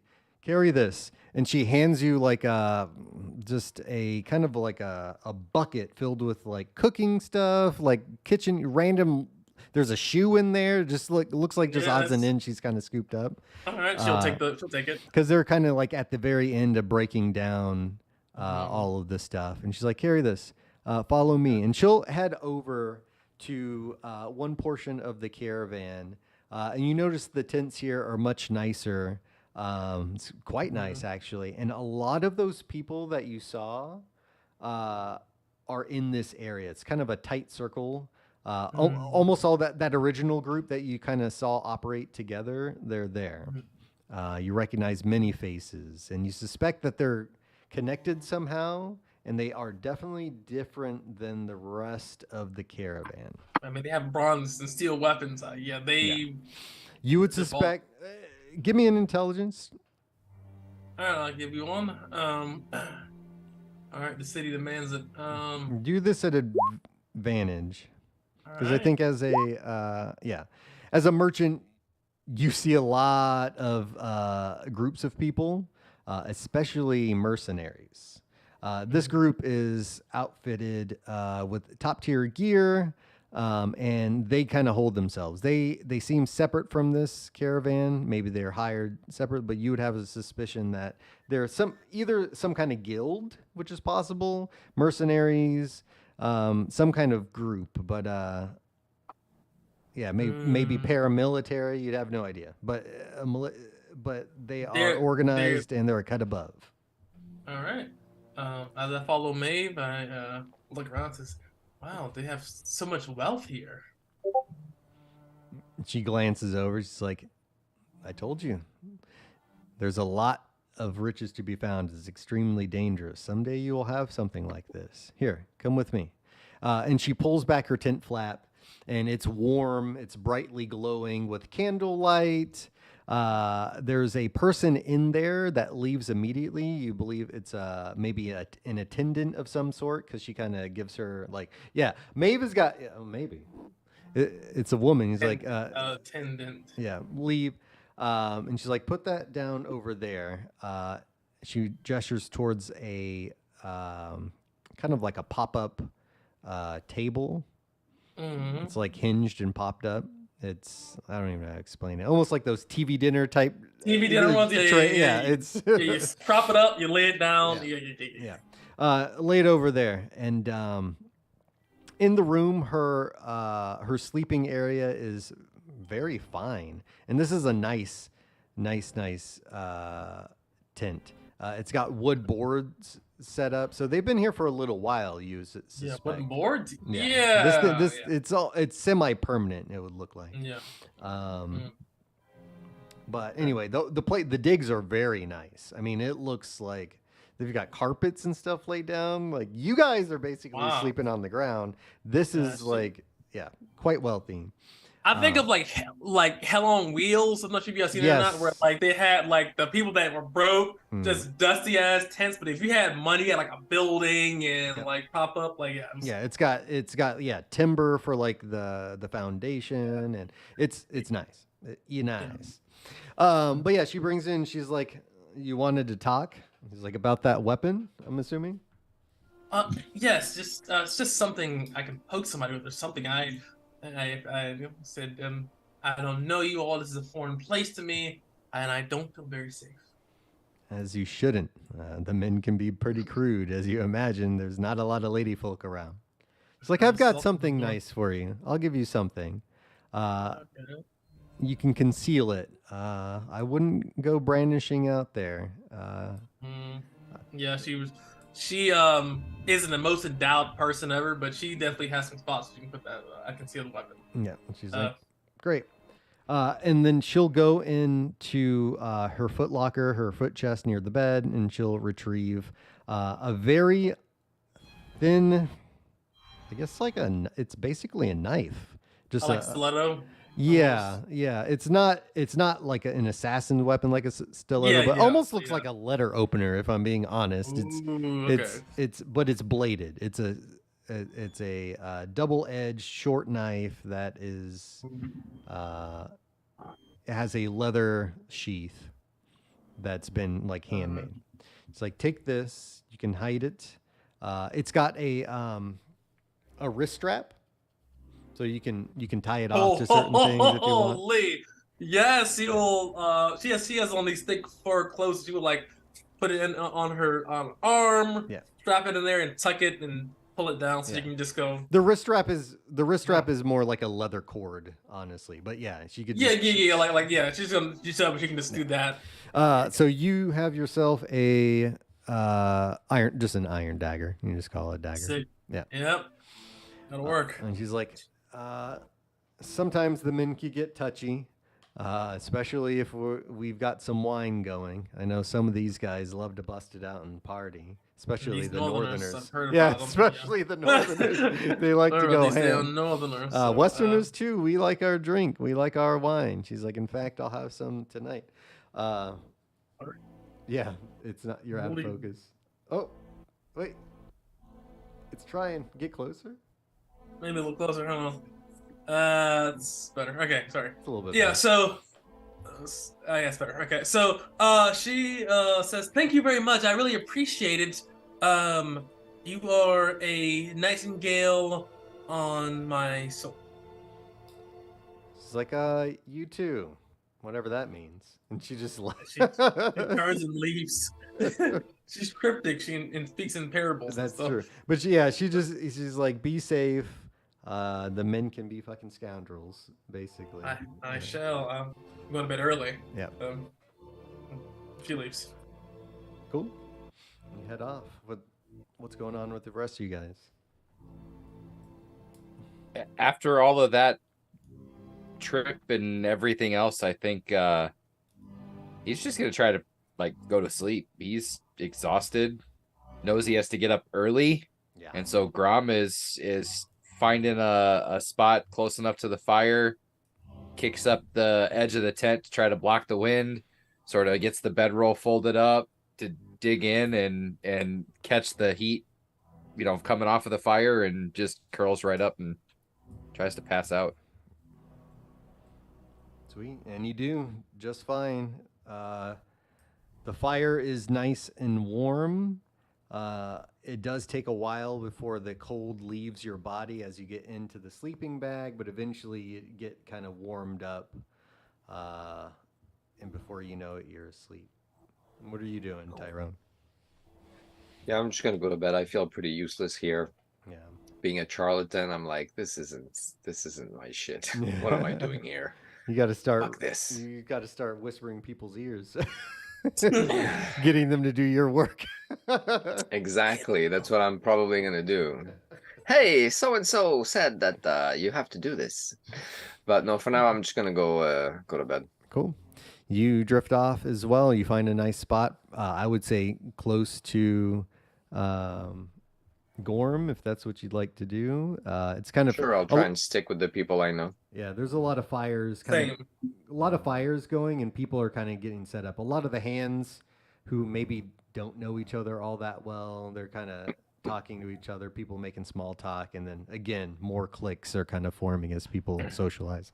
But yep, go to sleep. And Zwinny, you're heading to sleep too. I'm heading to sleep as well too, and to clarify as well, what I was saying, I am definitely finding the most illuminated spot to sleep, and she sleeps with like almost at one eye open. Feels. Well, if we Yeah. notice that she looks wary and uncomfortable, we can tell her like you can sleep between us if you want. Like we'll turn our back to you, but like if you're Okay, afraid, okay, Tuck in the edge of the bedroll and like, yeah, alright. you know. Okay, she looks at you all and says, "I would greatly appreciate that. I am very wary of this place. You all are like trees in the forest, here and always there." And she goes and lays beside you all, really close, and she's like bundled up like this because she's used to like 80-degree weather constantly, like SoCal weather. This is cold. Wraps the I bedroll look- around you, like tucks it underneath you, so you're like mummied in. Yeah, I'm like this.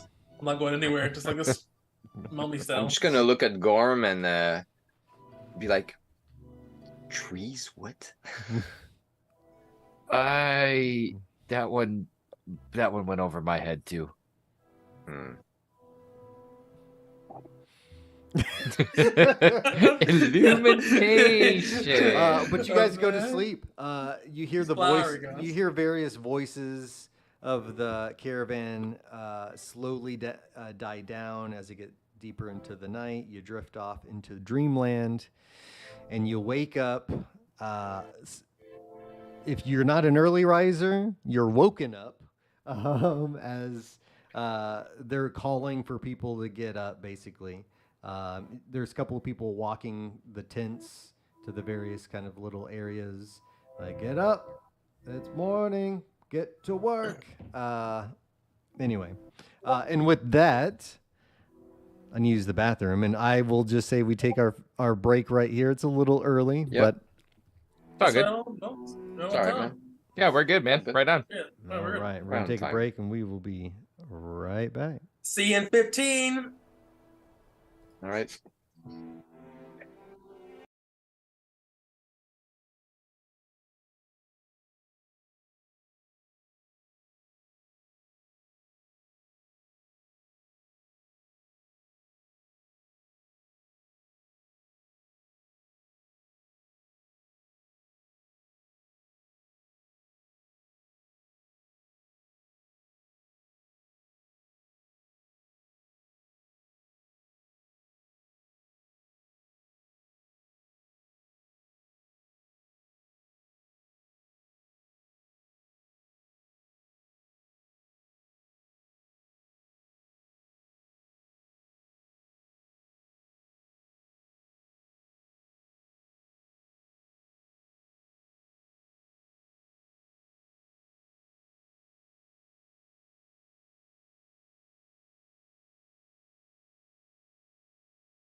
2, 1.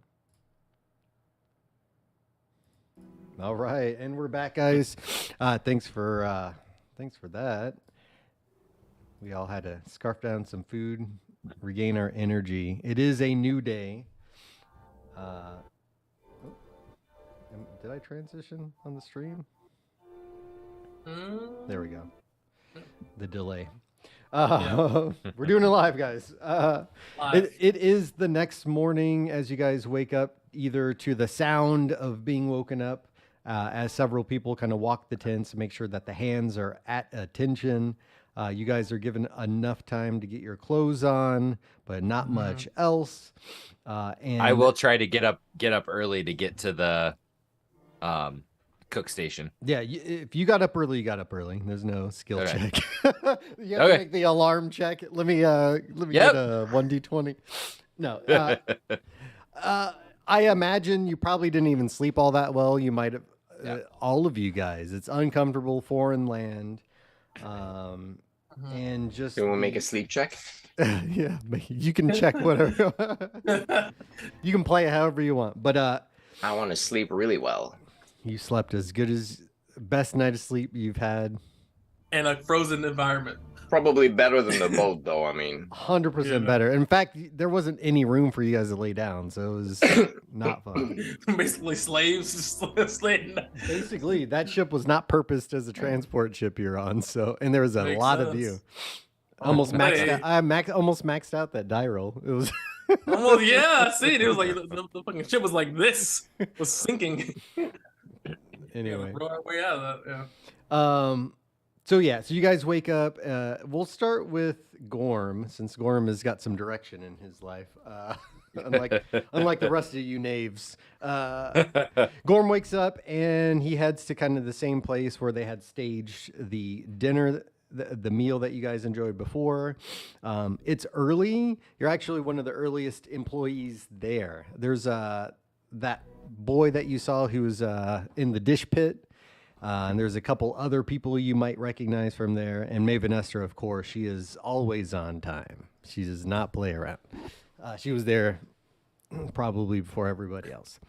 But they're kind of waiting out. There's a couple employees. After some time, she greets you all. And Maven Esther comes to you, Gorm. She says, "Good morning. Bright and early." As Maybe a not good- bright. Well, early as a good chef should be. Good. Breakfast is going to be simple this morning. I decided we're just going to do some potatoes. Need you peeling potatoes and dicing onions. We probably need about 20 pounds worth. Will do. Show All me to a board. We'll get you set up. Actually, you will get yourself set up. There they are. And she nods over to He will. Yeah. He'll go find the sharpest knife he can. I'm sure there's not. Yeah, to start trying to sharpen it up. Grab a board, grab potatoes, and just start trying to whip through as fast as he can do it without, cutting his fucking finger off. All right. Let's get a dexterity check. Let's see how well. Nope, he cuts himself. It's still early. You get advantage. Hold on. You get advantage. You're a okay. chef. No. Nope, he cuts himself. It's still early. You did. Yeah. Isn't. Yeah. It's been a while since you've been in the kitchen. The setup isn't as nice. There's no even chopping surface. You've kind of set things up.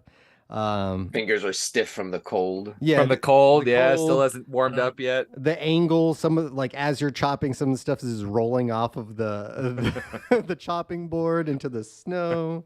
Yeah, it's not the greatest. Maven Esther definitely notices that. She shakes her head a bit, but continues on. All right, let's chop some onions now. Hopefully you don't make All right. some decks. At Some advantage red again. onions. At advantage, absolutely. 20 on that one. Much better Now he this time. catches his stride. Yeah, you fix the level, you get it nice and more sturdy, your cook space. But you get the onions peeled, chopped up, perfect dice, quick as shit, like just, just slicing through. You warmed up. The professional in you is coming out, and everyone who's been in the kitchen, you do. I mean, day in and day out doing this stuff, you get pretty good at it. And this is the basics. So That's the onion cutter in the West. yep. And so you're cutting onions, you're sliding them into kind of like these wicker baskets these baskets that have been woven, and you get to work. And we'll cut over to Zuena. Zuena, what's Zuena doing? Was she woken up with the group? Yeah. She woke up. She untucked herself, and she would definitely go to where people are. I assume that there's definitely people like traders here, right? She would definitely go to the trader area and see kind of what she observes as she goes over to that area. So she's packing things up, I assume, loading things up and trying to do tradey stuff. Yes. In fact, you see somebody you recognize. Denise, Maeve, she's like Uncle Ruckus. No, she's got all the jobs. She's like Jay at this point. We have this. We She have just this changes joke, her hat. We have this joke, Jay, that you have every job at a school. You drop off the kids. You're the teacher. You're the principal. Eddie the student. He's like, oh, let me go out again. You send them to your own office. Hold on, No, okay. it's not Maven Esther. She wears a lot of hats, but this is Not this it. one. Okay. You recognize this man. Ooh, okay. So in this area, it's not like they have like a merchant stall, right? Yeah. But you do notice that a lot of crates, barrels, various like chests are kind of stocked up, and it's a nicer caravan. It's got guards. You assume that there's material wealth here. Probably everyone's pay. And this man is here, and another man, the other southern man, is also here, but he's like a guard. He's, you assume, like head of security almost. All right. For this area. And She would well, as that's happening, she would approach and say, Tindred, it is a pleasure to meet you again. May the sands meet your boot on a nice road. How fine it is to see you. This man here, he's like, I don't think I've introduced myself. My name is Abdul. She bows. Pleasure's all mine, Abdul. Well then, Selena. the other man, he sneers at you and turns his head and snaps an order at one of his guards. It's like, what are you doing? Get off your ass and go do the rounds. But Abdul is like, never mind him. He's pain in my ass as well. Come closer. You're one of the hands, right?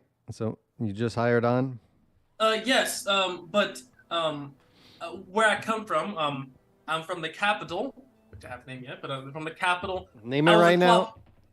Oh my, Lanta, speed running. Hold on, guys. I've got the map. All right, give me got the 60 map. seconds. Okay, Hey, I named 2. You can name the capital, bro. I named like 3 regions. Hold on, I'm coming. Hold on. Capital of the Southlands, I'm assuming? Yes. Okay. I'll leave This a is what marker. happens when you say it in game. You gotta. Oh my, Lanta, I'm coming, Scoop. Okay. She is going to say, isn't hold on, give me 2 shakes. Okay, Lambasa. I'll put that in chat. All right. And where is Lambasa? Lambasa is okay. Yeah, change this on the from players. We can't. We're not there. Every time. Every little time. Okay, here you go. Okay. So, Where would Well, I boss- place this? okay. The big fucking oasis right near here. Nice. Yep. That'll work. That'll do. I'll do. We'll go ahead and give it a nameplate. Alright. Locked in. All right. We'll come back Yeah. to. Alright, yeah, she says, I am out there. I am a cloth merchant from Lambasu. I decided that leather is, especially back home, would be very nice. I'm trying to get into the trade here and expand our roots. Very cold, though. She's like, a trader. Then you may be useful. Most people who come off these ships are lowlives and don't have many skills. How to put you to use? He thinks Huh? for a second. He's like, I tell you I can- what, She bows. I need an inventory of all of these items. It's like I need to make sure that it's checked 3 For times. quality and such. For Quality. quality, things- pricing, sizes, and all I'm- that stuff like that. I'm mostly concerned about the count, but yes, if you see anything strange, please document it here, and we'll see how that fares. If you can do a decent job, I might hire you on permanently. We'll see. You are so She beautiful. I would love to have you nearby just to keep an eye on you. He has no shame. He just straight she up looks says- at she looks at him and smiles and says, by all means, I know that where there's strong men, there are strong women behind them as well too. I would love to be a part of your company and the company of our kindred. That remains to be seen, though. And She's trying to not finesse, but she's trying to finagle. yeah, Uh, he's like that will be seen, though. You first have to prove yourself. In fact, follow me. Alright. Abdul moves away from this heavily guarded caravan towards maybe 15 pallets. 120 pounds. This is gonna be a lot of work. Holy. It's a lot. 15 pallets laid out. They're getting them set up on like dog sleds. So there's multiple teams who are kind of getting this stuff staged up. In this area, there's other beasts of burden. You do also recognize in this area a woman who too was at the Tilted Keel when you guys entered at the tavern. And you remember her. Greetings. I am Zuana. Zuina, sorry. Zuina, pleasure to meet you. What is your name? She bows. I'm assuming you don't speak Northern. Nope. She I do not. just gives you a blank stare. Yeah.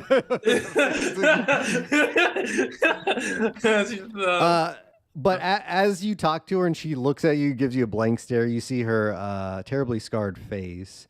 But after that, you hear a screech in the air, and she puts her arm up, and a hawk lands on her thick. She's wearing this thick leather glove. He hits and the it ground. lands. She's like in full on like fire watch, you know, like in school when they say go in the hallway, put the hands behind your head, tuck in. She's in full on like it's a fire, or not a fire, like a tornado watch. She's like this. What's going on? Oh, wow. Yeah, you see this thing. It spreads its wing right before it lands gently on her arm, and she feeds it something out of a pocket. She strokes its head and then takes something out of another pocket and puts blinders on its eyes and latches his his talon to her arm. Okay, she like gets up, little wet from the snow, and rushes off and says, I see you're some kind of tamer," and she did it's southern, so. Então. The woman again, just like she shakes her at this. Now it's not a blank stare. She at least acknowledges like you're there, and she's like, just the universal. I don't know what you're saying to me, but she moves off. As she takes the hawk and goes to a kind of a cart where a large brass cage is. That's not brass. This is like it's like iron. It's cheap metal. Iron. Yeah. Cheap metal. She goes ahead and puts it in the cage, locks it there. It's on its little roost, and she covers it. And then she tends to a variety of other animals in the area. The oxen, they have horses, a lot of dogs. She has her husky kind of following along with her. Clearly, she is in charge of handling the animals, essentially, right? And there's a lot of them. Beast. Yeah, lots of yaks. Yaks, that's the main beast of burden. That are set up here. There aren't any horses. They can't really deal with this type of thing. They get a break. And she also even tends to a small, like a herd of goats, or they're basically mountain goats. Yeah. Oh my goodness. Yeah. Bless her heart. So there's a whole. She's got her hands full. But she walks away from you to kind of tend to other business, and there's still a whole bunch of cargo that needs not counting itself. I go over there, and I with my little, I guess, parchment and quill over there, and I'm frozen up, bundled up as much as I can to try to shelter myself in between the pallets if I could, or in between the pallets and something solid to cut off the wind that's rolling through here. And I'm organizing. I'm like, all right. Leather here is average to good quality. 4x8. Decent coloring. Could be better. Can be improved. Let's see an intelligence check. See how you're being factual or judgmental. Yeah. It's like, all right. Do I get advantage on this? Yeah. I don't need an advantage. Yeah. Booyah! Bam. You were used to inventorying. You flash back to the early days of a merchant when you're doing inventory and you got it wrong. You're short. The money wasn't counting up. Yeah, you got. That's a Raven flashback. I'm just yeah, she got clogged by her dad. I'm assuming. Well, where did she learn? Where did she learn? So, her father was a cloth merchant in had a cloth saw merchant in the capital. Yeah. She wanted to spread out and do her own thing and try to bring notoriety and fame to her family. So here she decided to go the most unorthodox way possible, but untapped revenue source. So that's where she's. You have had this training. You do well. It's basic task. Even you can do it. And your penmanship is nice. On top of all the things. So there you go. And Abdul, after a while, he checks the lists. They look agreeable. He notices the fine penmanship, very clear. It's legible. It's got even additional notes that he probably doesn't even need or care about. And he's like, I can see that you'll do well. What other skills do you have? She says, in addition to organizing inventory, I'm also quite a good salesman as well too. Also, can be a good negotiator between folks and people. I also, in addition to categorizing and selling things, I'm able to, do any kind of menial task you'll need in addition to these things. He says, "How's your northern? Do you speak the northern tongue?" She looks and says, shakes head, no. I have a little bit. She says in northern, hello, my name is, and that's about the extent of it. They're not very welcoming people to learn from. There's a lot of grunts. He shakes his head and he's like, "Oh, it's pretty bad." I can learn. You said it's a long journey, presumably there back and forth.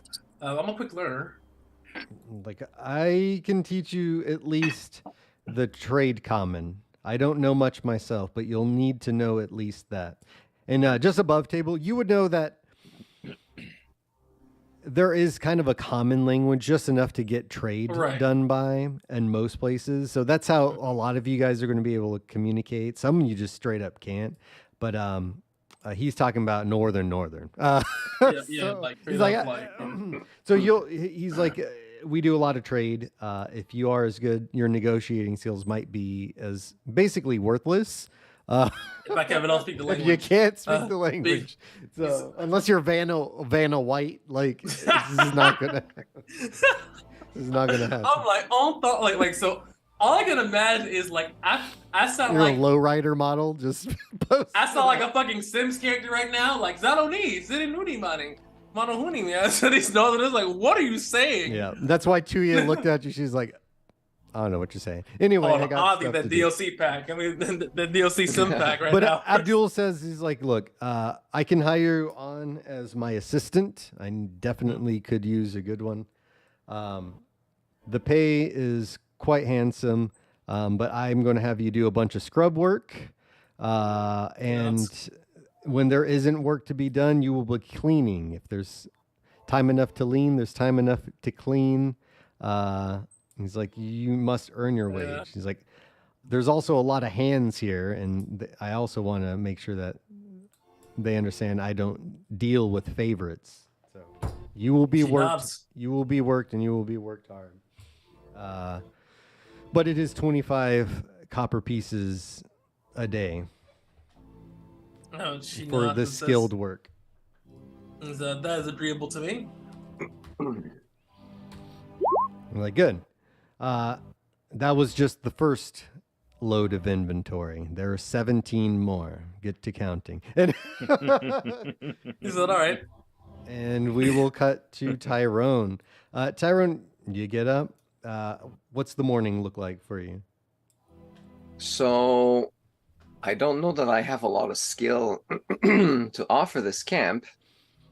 So what I'm gonna do is I'm gonna head to Maeve, and I'm gonna be really blunt with her. I'm gonna tell her, listen, Maeve, I believe that you have a lot of little grunts like me around here, and you have a lot of menial tasks that need to get done. And I'm somewhat of an expert in organizing low-level employees, if you will. I had people doing my work that had people doing their work that had people doing their work. So I know a little bit about organization. Maybe I can be helpful in that domain for you. Any legitimate work? She looks straight at you and just, is this legitimate work? Well, I used to peddle a product that I would, give to some of the people below me, and they would sell that product or give it to some other people below them that would either sell that product or give it to some other people below them. And then the money would run upwards. But around here, I could organize low-level people to get them doing work more efficiently, I suppose. Like a supervisor. I definitely could use. I mean, some I can help move around boxes too, sure. here. He's like, oh, you will. This is above table. Give me a charisma. Give me a charisma at advantage as you make her this proposition. A charlatan is nothing if not good with his words. Oh, She looks at you. She's like, damn. tough luck. Sorry. I'll keep you in mind, but we just don't have the budget right now. I need every helping hand I can get. I can, if you're looking for work, I've got a crew breaking down tents. And there's also a team who's packing inventory, getting animals set up, all that stuff. And that's mainly it. That's the main work we have right now. I can send you in either crew. It's up to you. All right. Just above table, I have like high con. What can I do with that? That's good. Working in general. Like carry stuff? Yeah. I would say that's your endurance. You can work more hours than Yeah. anybody else, right? So All right. you might not have the most strength to carry it, but you can keep going into the championship rounds. All right. Well, I'm gonna prove my worth. Right. So I'm gonna workhorse this shit. Hey, grit and determination's good, and she'll keep you in mind. She says, if you prove yourself and maybe your natural leadership comes out, I might be able to make a case for you. But for now, you got to carry shit like the rest of us. And she throws over like some cooking stuff over her shoulder. She's got like a pot kind of hooked on here. It's big and heavy, and she's got a handbag on the other one, just making her way. But everyone's working, including yourself, and getting things locked down. Yeah, give me a con. We'll see how many hours you put in. Let's see if you put some overtime. That's not even good. No. 9. You do okay. It's your first day. I imagine you're not Still not used to the cold. Used to the cold. You're probably not used to this kind of labor. Usually your charisma and charm get you what you want. Yeah. I get people doing my shit usually. Yeah. But that is a great way to go about it. Every department needs a supervisor, and Maeve can't run the kitchen and the quarter. It's so maybe she'll ask. But not today. I'll warm her up. It's all right. It's a long trip. You got plenty of time. But yeah, there you guys go. You work the morning. Everything gets packed up. Tents broken down. This mini little encampment is broken down completely and packed up. It's kind of a beautiful thing to see. The people who are new, they're getting whipped into shape by various people, like supervisors and that sort of thing. Maeve is out there. Abdul's shouting curses at people as they're fucking things up. But otherwise, it works like a well-oiled machine, especially the hands. Keep your fucking hands off my... Tyrone and the other labor force, especially all the new people, including you guys. You don't know where things are, what the order of stuff is. You have a ton of questions throughout the day.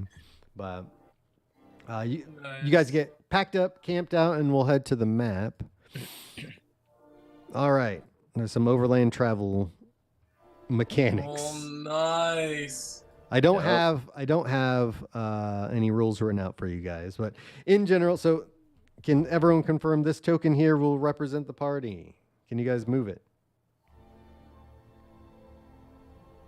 Yeah. Yep. Cool. Mm-hmm. So make sure everyone can. Whoever wants to be the party leader decides to move, that's fine. I'll say you guys can move it, but it would be obviously the expedition leader in the world, in the game. But all right.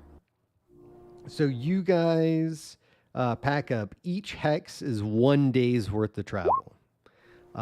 Basically, like anything, as you move through the wilderness, there may be random encounters, but each day you do get paid, and you get a little bit of experience along the way. And there may be a variety of other things. You all get, let's see, not you all. Jason, you did pretty decent. Or excuse me, Gorm. I need to get these names down. There's only 3 of them. There's too many names going on. Gorm, you get 150 experience. Those potatoes are looking pretty sketchy. You didn't peel half of them. You're rushing. They got dirty, but the onions are pretty decent. You get 250. Zawina. Yeah. Nice role play moments. You got some things going on there, and then we'll give 100 XP to our friend Tyrone as well. He's trying hard. He's kind of out of his element, but he got a lot of work done. First legit work he's had probably in a long time. Yeah. You actually saw sweat hit your brow, huh? Yep. What is this liquid? What? I'm leaking water, guys. Have you ever I'm heard of scared. this? It's like, what are you? I must see the medic. Is this normal? Fucking sorry about that. All After right. the session. Right. So let me mark kind of the general outline of the pass. path. Yeah. This is a known pass, but because it's known, it could be dangerous. People might stake this out. Mhm. Where the fuck is the drawing tool? Am I blind? Yep, I am blind. Yeah. So But there's some people with us that have done this a bunch, so they know like ambush points possible at least. yeah, right? Yep. Oh yeah, but it's a long I'm not caravan. concerned. It's a long caravan. That's a long. And not every single point has got some good. The front's perfectly good, but the back might be.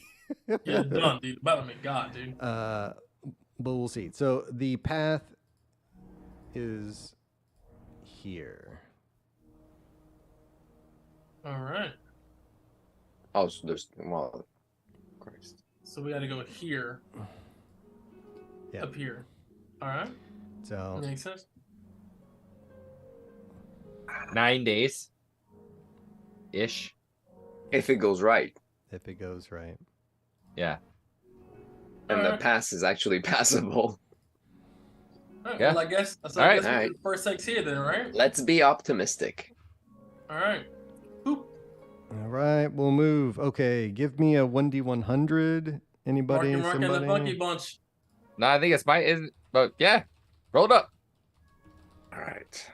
Roll that one. Roll that one. 84. 84, same number. Nice. What in Yeah, the eh? hell? What in the Sam Hale? What in tarnation? Okay. All right. We see a woolly mammoth riding a Yeti.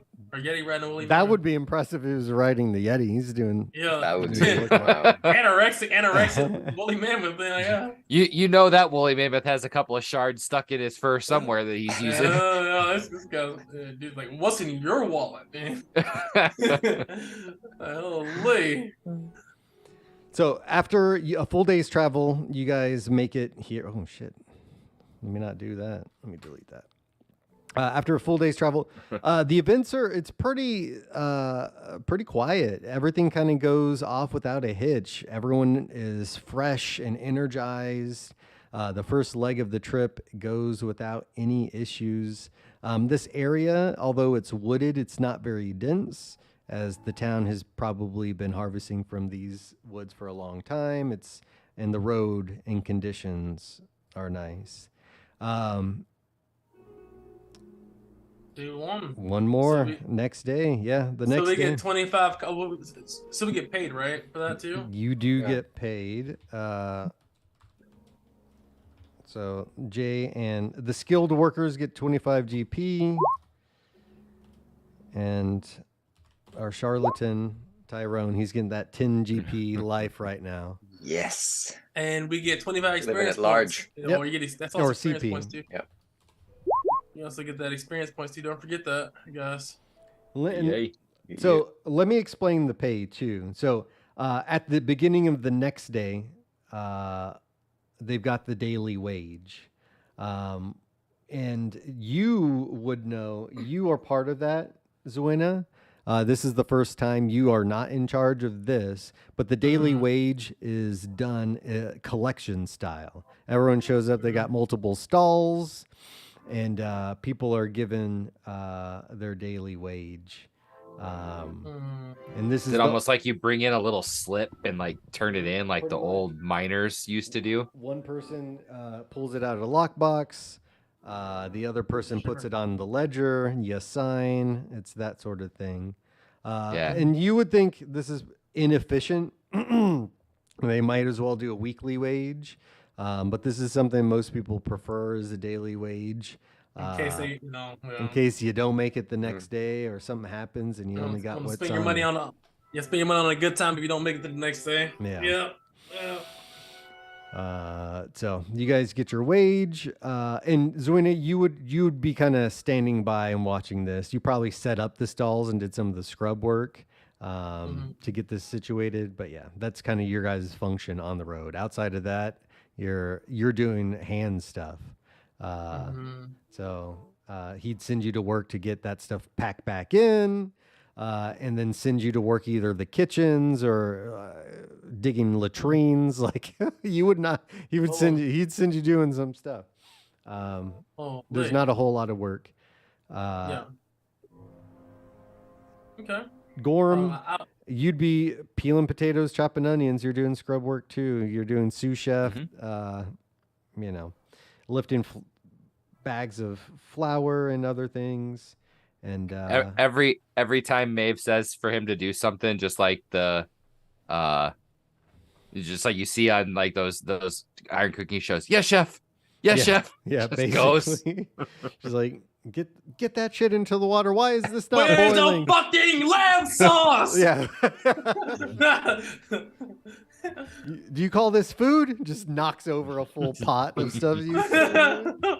Backhand fucking somebody cold else. in the middle. King crab, where's my king crab? Maeve, that was the water used to wash your hands, not the food. No wonder it tasted like shit.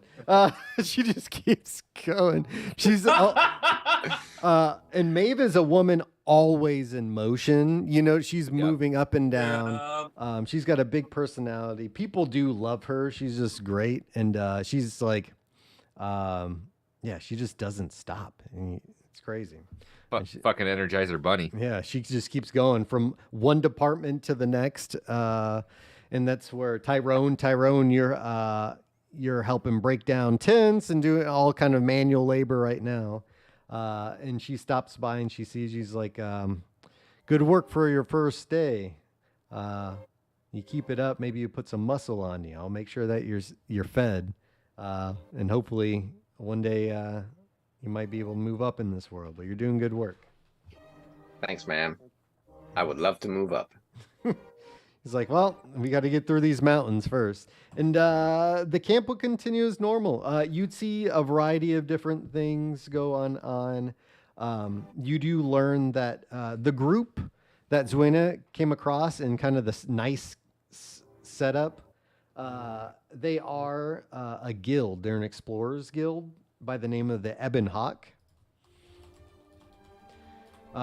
They are also hired, but they obviously serve a different purpose than you guys. You guys are kind of keeping this place up and running. They man the major departments. Abdul is part of it. The other guard, Sadiq, which he's the other Southern guard. I don't think you guys learned his name, but over time you kind of familiarize yourself with these prime movers from this place. And I don't have any handouts, but I'll get you guys handouts for these guys. But I would get comfortable with them because one, they're your bosses, and two, But I do have this. And this is their insignia. You see their caravans. Right, wow. Do they all have it on them in some way, shape, or form? Yeah, not really investments on their clothing because the winter gear is going to cover anything else, but you will see it on their individual caravans. They're extremely, they're much nicer. You guys have busted up wagons and most of the stuff is actually on the back of animals because wagons don't really make it all that well. More like sleighs and stuff like that. But yeah, they've got really nice personal caravans. They actually sleep in cars. They have one of those sleeper caravans. Nice. Okay. It's nice. All of these guys are pretty much set up that way. But yeah, you see that symbol and they're well known. You know that Quintus has hired them in addition to funding the rest of the expedition. So he's the big boss. He doesn't really run things, but he's the money man. And you fuck with the money man, then you get clapped, basically. That's what he hired these guys for. Yep. To make sure this thing keeps on going. But that's what you know. Over the day, workers talk to each other. You kind of, these things start filtering down. All right. But the day goes by. You kind of work and travel and walk and toil. Your existence is pretty boring at this point. We move to the next hex. Who wants to move I'd us? say, I mean, I'd probably Cool. say we go there. Yeah, makes sense. Cool. And a D100. Yep. I'm going to mark your guys' travel path. This is like one of those movies where they have the thing dragging to different places. Yeah. Oh, 93. Let's see what we got going on.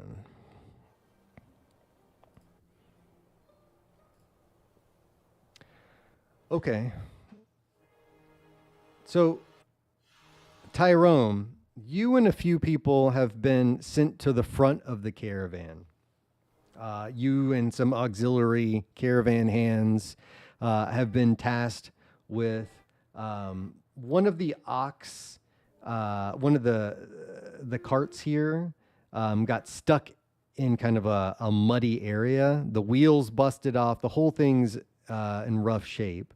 You and probably about 4 or 5 other guys have been tasked. Get this thing out of the mud, get the caravan moving, and make sure that this area is cleared up to make it basically passable. You've been given pickaxes, shovels, sledges, whatever you need to do to get this stuff, and then while they get the wagon back going. Give me... This is going to be hard. Give me a strength check as you guys just do some manual labor on this one. All right. Well, before we do a strength check, I'd like to organize it a little bit, get some leverage under that wheel, put a plank under there so that it will roll out on the plank. Okay. I'm gonna tell the guys we're gonna be pulling on a motion. We're gonna be counting on our pulls so that we don't pull all separately. We have to do it all together. And then we'll have someone on the other side be pushing at the same time. So like we put everything to our advantage if possible. Nice. Yeah, a man with I'm a plan. not that strong. Hey, somebody's got to get these, because most of you guys would have been clueless. Like the guys are doing a bunch of different things, not in unison. Yeah, give me a charisma at advantage as you kind of use your leadership skills to get these guys. Right, come on, please. 14's not so good. bad. Yeah, the plan's good. The guys didn't really know what to do. They were kind of attacking the problem from different angles and not communicating with each other. But you set out a plan very well to get these guys organized. You basically become shift lead, and you're like, all right, guys, get this stuff together. And the plan comes alive. It does take... Oh, pretty quick. It takes 2 hours for you guys to get this thing situated. You get the cart pulled off to the side. One of the skilled craftsmen come in. They get that fixed, and then you level up the ground. You fill it in with whatever stones or whatever to get this caravan moving.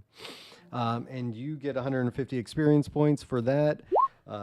They called you. They called you to work, and things get going again. All right. And that's really the only crazy event for the day. The caravan gets moving after a small delay, and you are now at the edge of the forest. As you guys approach towards the Maw of Malcantar, first of all, it's always peppers the horizon. It's just almost ever present. But as you get closer, what seems kind of like a distant vision becomes impressive and intimidating. These mountain ranges are massive. As you kind of get into the elevated terrain here, you see that the biggest peak, we're talking Mount Everest size, right? Like ridiculous. The journey is just going to be harrowing. Hopefully the pass you guys find isn't like such high elevation, but it's very possible that it is. That Denver weather, holy, no air. Yeah, it's but you guys really now kind of get a scale as you kind of get closer of how truly massive these ranges are. But yeah, the rest of the day goes fine. You guys gather around, break down camp. Give me a dexterity check, Gorm, as you're setting up dinner for the evening. It's been a long day. Very long day. At advantage, you are our chef. All right. Not horrible. I mean, the meal today was that first meal that they made before that first breakfast to get everyone kind of in high spirits. Yeah, you're cutting that down. This is some cabbage soup. Yeah. It's salt, water, and cabbage. Hey, you can't mess up that base right there. You gotta burn it. You can't burn water. And he's not even at that point. He's not even knowing that. Not even gourmet cutting the cabbage. It's just half. Half, and then half in the halves and throwing it in the water. Yeah. So nice. Let them sort it out. Yeah, it's they go into big pots, boil over water. No one's happy with the decision, this menu item today, but you get a salty bowl of food in your belly that's warm after a long, cold day's worth of work. Food is food. We're not starving. Yeah, and the warmth is good. You need that salt and water too. So you guys are okay. Yep. But yeah, that's the keep you go. That's the keep you going meal. All right, you two gets 150 experience as you you get dinner going. You do all the things, do all the prep work. I'll spend some extra time attempting just to clean some of the utensils while I'm there too, just because it's trying to keep a workstation of stuff that is somewhat nice if I'm going to be using it all the time. Definitely. Yeah. You're a sous chef. You are the highest ranked person there, except for Maeve herself. Basically, you're the only skilled worker. She's like, pretty much. It's like people work in the kitchens. It's like they just do stuff. Yeah. They're not like cutting onions effectively and portioning them size properly. Yeah, the whole cabbage is in there. After this point, she's going to give you a little bit more responsibility. She tells you, like, you're welcome to the crew. You've done good for these last couple days. I'd like you to do a little bit more. I need you to man the food stocks, and you're probably going to need some help with some inventory. I talked to Abdul. He could probably get something up. We need to make sure we have enough food for everybody. I want this counted at least once a week. I don't trust some of these people. I have a feeling that people are taking extra portions off the top, possibly people in the kitchen itself. I can't have eyes everywhere, so I'm going to need you to help out with that. Yes, chef. And I mean, if he's getting told to do something like so this is dinner time, so it's like 6-7 o'clock ish. Dinner's been served, and it's like the kitchen is now getting broken down. So I'd say 7:30. Yep. Yeah, so he'd go off at that point. I mean, start taking off, trying to find, see if he can find Abdul. I'm assuming up towards the front of the caravan is where he would most likely be.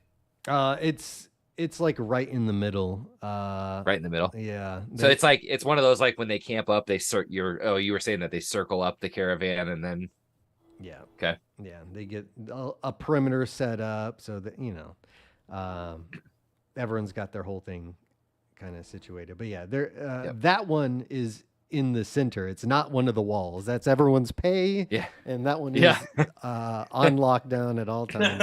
It's like, fucking actual safe kind of thing. Yeah, they would rather throw out the food and the provisions if overpay. Yeah. Right. But you would find Abdul and his outfit. They aren't doing a whole lot right now. There's not a lot of trade, but you would see his caravan. It's got the Ebon Hawk logo upon it. It's very, very nice wood. It's a beautiful thing. But yeah, it's got a door on it. Do you approach? A door. Wow. Yeah, Yeah, the thing is nice. I'll go up. I'll go up and knock, and then take 2 steps back from the door, just so that way it's a double wide freaking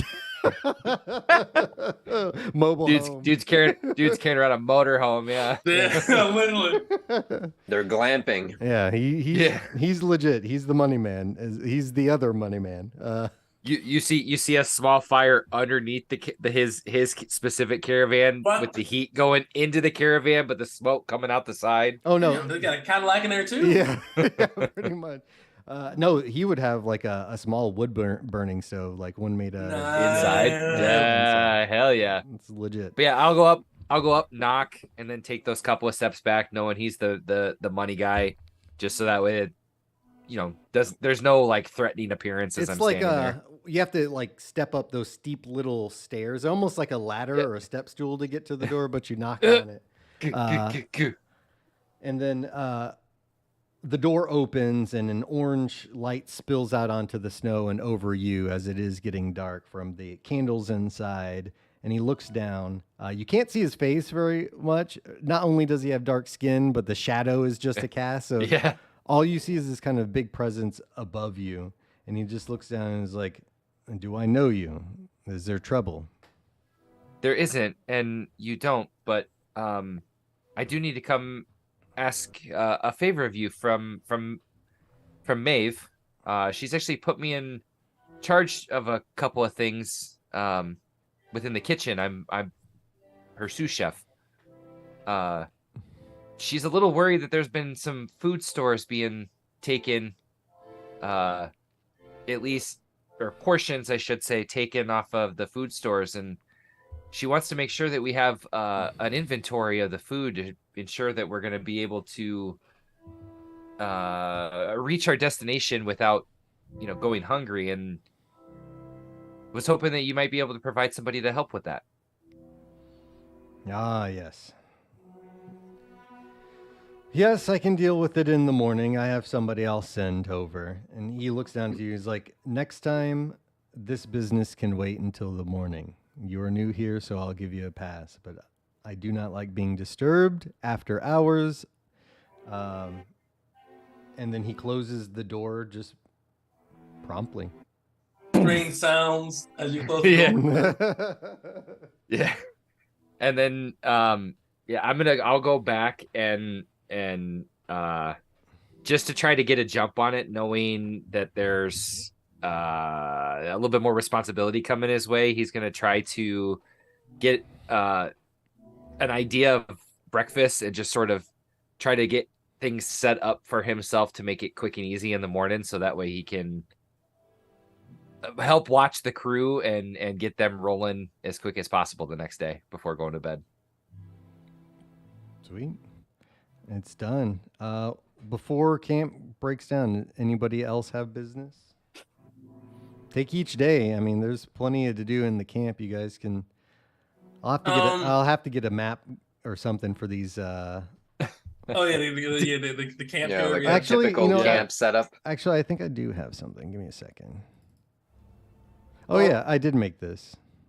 Oh my god, I did have a map. What story of my life? Foresight. That's the story of my life. You're like, hold on, wait, I did make that. I just forgot about it when I was cramming last night. Basically, I've been packed. Yeah, Yeah, we'll get. This is just a rough approximation, but you guys can drop your tokens. This will be kind of like a. This is where the door is, the tent with the, or is the door of the carriage here where the guy sleeps? Right here. You see kind of the steps Okay. up. Okay. Also, if you look behind there, there's a Cadillac parked behind there as well. Oh yeah, Abdul is big pimping. Where the hell is this token? Big pimping. Solar panels on top of the carriage. Oh yeah, he's got the satellite dish. Yeah. Around sound there, like, dang, dude. Let me get some names for some of these characters you guys have already met. Yeah, at this point, I mean, after I finished doing my counting and helping out, because I he-man with that 20 roll for that strength check for the little like impasse. I just go back and go back to counting, and after a while, after you get done, I just return to the whole like mummification of clothing as I sleep And I just doing it all over again, trying to get paid. She's not there. All right. What about you, Tyrone? What are you doing? As in, the night's kind of breaking down. I'm gonna go Like to talk around to? to the guys that I worked with today, and I'm gonna tell them, good job, guys. We're gonna go tomorrow, and we're gonna do good work again. I'm really proud of you. Like really showing them that I'm in charge. One of them, Like I'm complimenting them, but showing them that I was the boss there. So we'll keep up the good work, guys. let me get those knave rules out real quick. Hold on. Let's see how.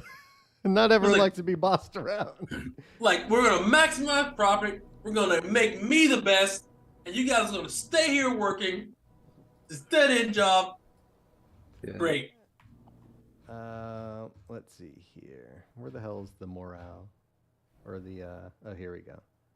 Okay. Morale check. They call it the NPC reaction. Yes. Yeah. 9 is good. They're talkative. They actually quite like you. It's like, dude, that was such a good plan.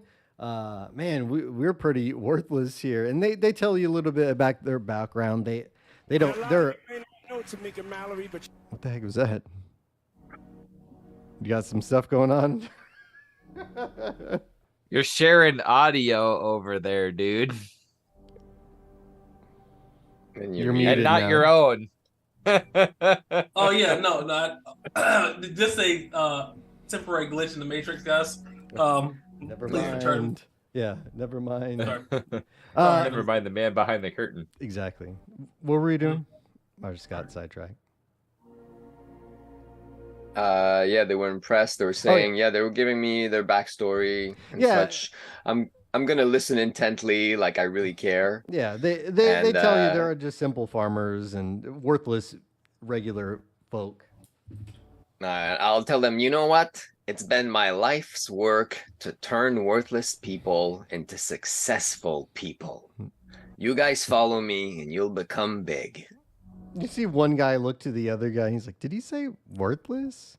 And another guy looks at those two guys. He's like, "Well, he's pretty right, especially with you two." And they're like, "Hey," just like just like what? But yeah, you walk off. These guys, they do like you. You work with them, gave them shit. You were also, not only did you give the plan, but you also helped out. You also have to Yeah, I work get my around here. hands dirty now. That's Yeah. new. Yeah. But people like that when someone leads from the front and they're out down there in the trenches too. So Yeah. I learned the value of work. A teamwork. Now listen. Now, character if we all arc get- complete. You see that character Nah. development? Only took Now, if one we all session. get together and master the knuckle puck, we can get the championship, guys. We can do it. They die immediately. It's like what? It's game hell? over. Where's- It's game over, man. It's game over. Holy. All Oh, right. man. We'll head back to Oh, Lord. the big world. Where the hell are we? Northlands.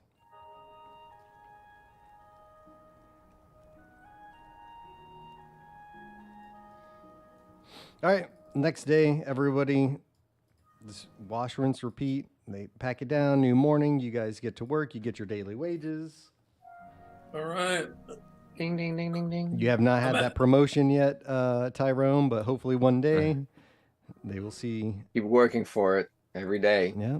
All right. All right. Cool. I'll roll a D100, right? You want to roll D100? Yeah. Move Yeah. the thing and roll a D100. All right. I'll do it. So, like here. Okay. All right. D100. 56. 56.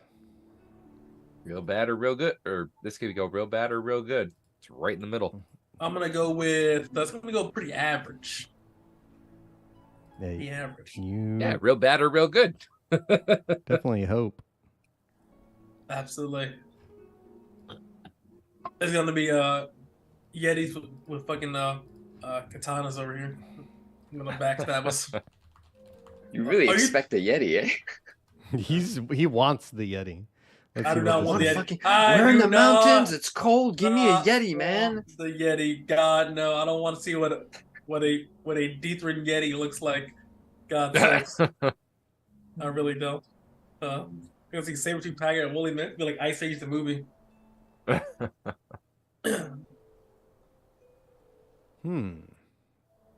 Sorry, I'm just reading this. I'm gonna try to figure. It's that bad. Yeah. It's not bad. Sorry. It's how do you make it work? Yeah. Okay, in the morning, you guys get up.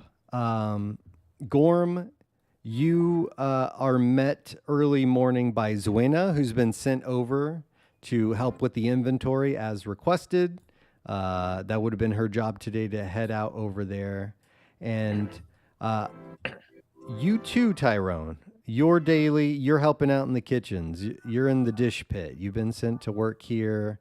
You're an extra hand, and they just definitely needed it. So, Right. So I'm gonna ask the sous chef how he wants things organized, and I'm gonna delegate work to my new friends and the work crew, and I'm gonna do stuff with them also too, you know. But if I know their skills a little bit, I'm gonna place them where I think they're gonna do well. your crew hasn't. You're separated. Those guys are off. Oh doing man, I other lost my tasks. guys. They're I gotta around, make new guys. but you got to meet some new guys. This is one of the guys in the I'm kitchen still gonna staff. take charge. Yeah, he's got the day off. He's He's got the day off. got the day off. Well, they do try to get some people some rest time too. They'll rotate. It's not 7 days a week, Yeah. so it's their free day. Yeah. You're muted, Val. That's why they have extra hands that kind of rotate to try to fill in gaps. Yeah, now you're going crazy, man. Working 7 days a week. That's freaking mutiny right there. Yeah. I quit. But yeah, that's why you guys are there. And so as you guys are getting set up, the early morning preparations for breakfast, you see in the distance, kind of in this wooded area. So this is a mostly kind of a pine forest. In the distance, you see a huge elk, massive. I don't know, over 1,000 pounds. This is a big beast. And you see it kind of in the distance. It notices the camp and just stays there, just kind of perked up. Just watching. Just watching. You It's got Are that you weird seeing that? weird look where they're just kind of alert and at attention. It looks like it's looking in your direction, but you can't really tell. It looks like it's been Is alerted that to something. Weird here. the deer in the headlights look. No, it's not necessarily weird. You guys would have seen lots of animals throughout this time, but this buck is Right. especially large. Like Yeah. very big. Like moose big. Not quite. Moose are gigantic, but close. Pretty much. Yeah. I mean, I would say 1,000 pounds. Yeah, it's massive. No, Because elk are like 1,200 pounds, right? it's a big beast, and it's a fine Yeah. specimen. None of you are hunters, but that's what you see. That's kind of the event as you guys are set up here. And it's, staring Above at table, you. I don't know that moose are extremely dangerous, so I'm just gonna. But in character, I'm not from this land, so she would just slowly retreat back to inventory and let the big people handle that. That's not part of her Gorm- job description. Gorm does eye it somewhat longingly, like, I mean, he's just kind of to nobody. He just says out loud, Deer "Oh, hand. if we could, if we could hunt that and kill that, oh, the meal we could make out of that." Make an intelligence check or a wisdom. Actually, make a wisdom check, Wisdom. Gorm. Yeah. See what you have noticed around camp.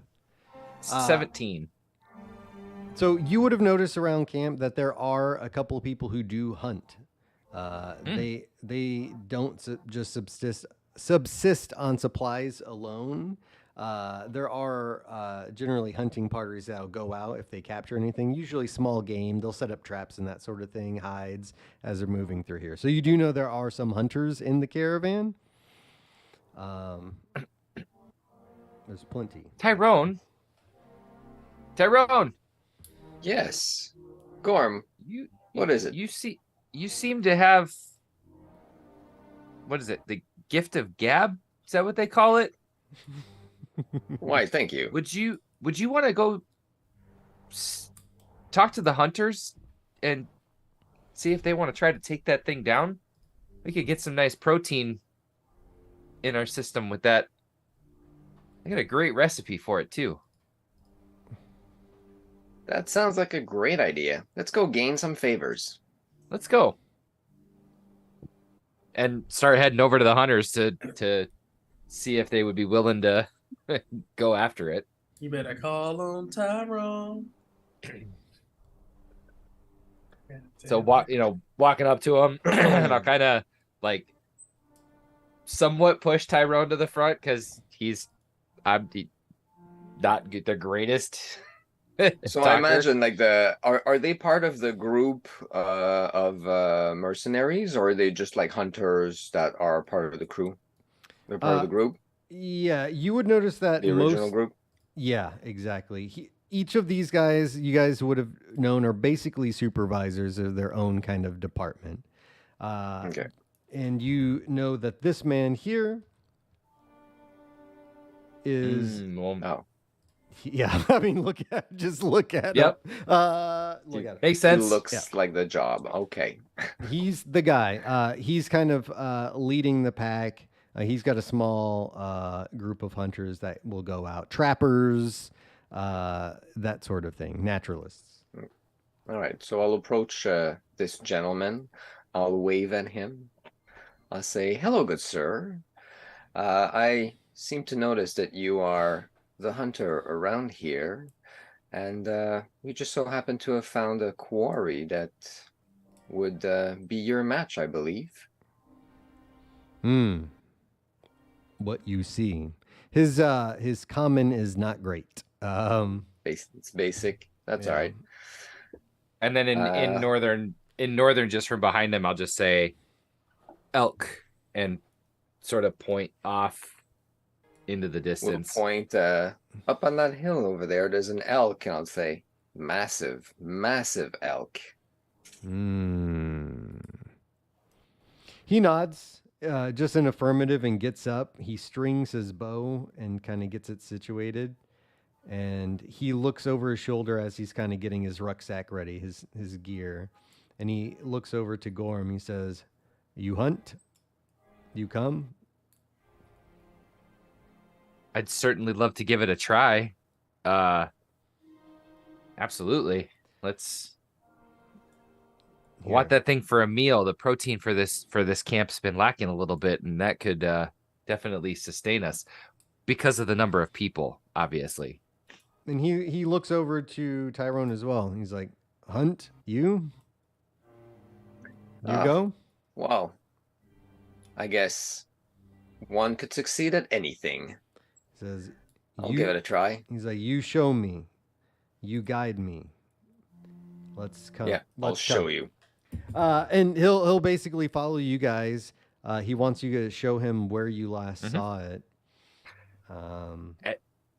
Go for it. So we lead it. Yeah. If it's not there, the tracks are there. So we'll show him the tracks if it's gone. Yeah, it has since moved on. Zoinia, I don't know if you're back your nose into your business, if you even cared. But Yeah, you'd be no, in the area as they show up. You see both of those guys that you've already met a couple times show up with this rough-looking northerner. He's basically quintessential northerner, right? He's rough barbarian garb, survivalist. He's got thick beard. He's making notes like, all right, stay away from hunter And he's northerners. built like Wilt Chamberlain. This dude is like 7 foot long, Whoa, big boy. Yeah, this guy has them. John Jones reach over here. Kind of God. that build, like long and lean. Yeah, So- dangerous. Zwania, we might have more count for the inventory if we can hunt that elk we saw. Would you care to help us track it down? tracking elk. Well, if there's pay, of course, and if I get a nice helping of it, I would like it. So yeah, I will accompany you. I'm not much help, but I can at least keep you company. If you would follow. All There we right. go. And yet start to try to lead him to where we last saw it, and try to track this thing. Very well. And Let me see if I have a map. Kind of set it up. at here. least lean over to him at some point, like, elk. Those are elk tracks, right? Almost like I'm trying to learn something from him at the same time, if he's willing to give any of the knowledge. Oh, 100%. Let me get this situated. There is no road Yeah. in this map. It's just forest, just to give you guys some context if anything happens. Mhm. We'll drop this guy's token here.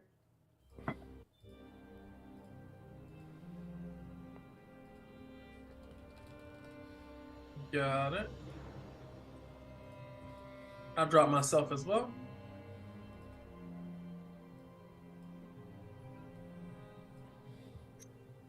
It's such a beautiful map.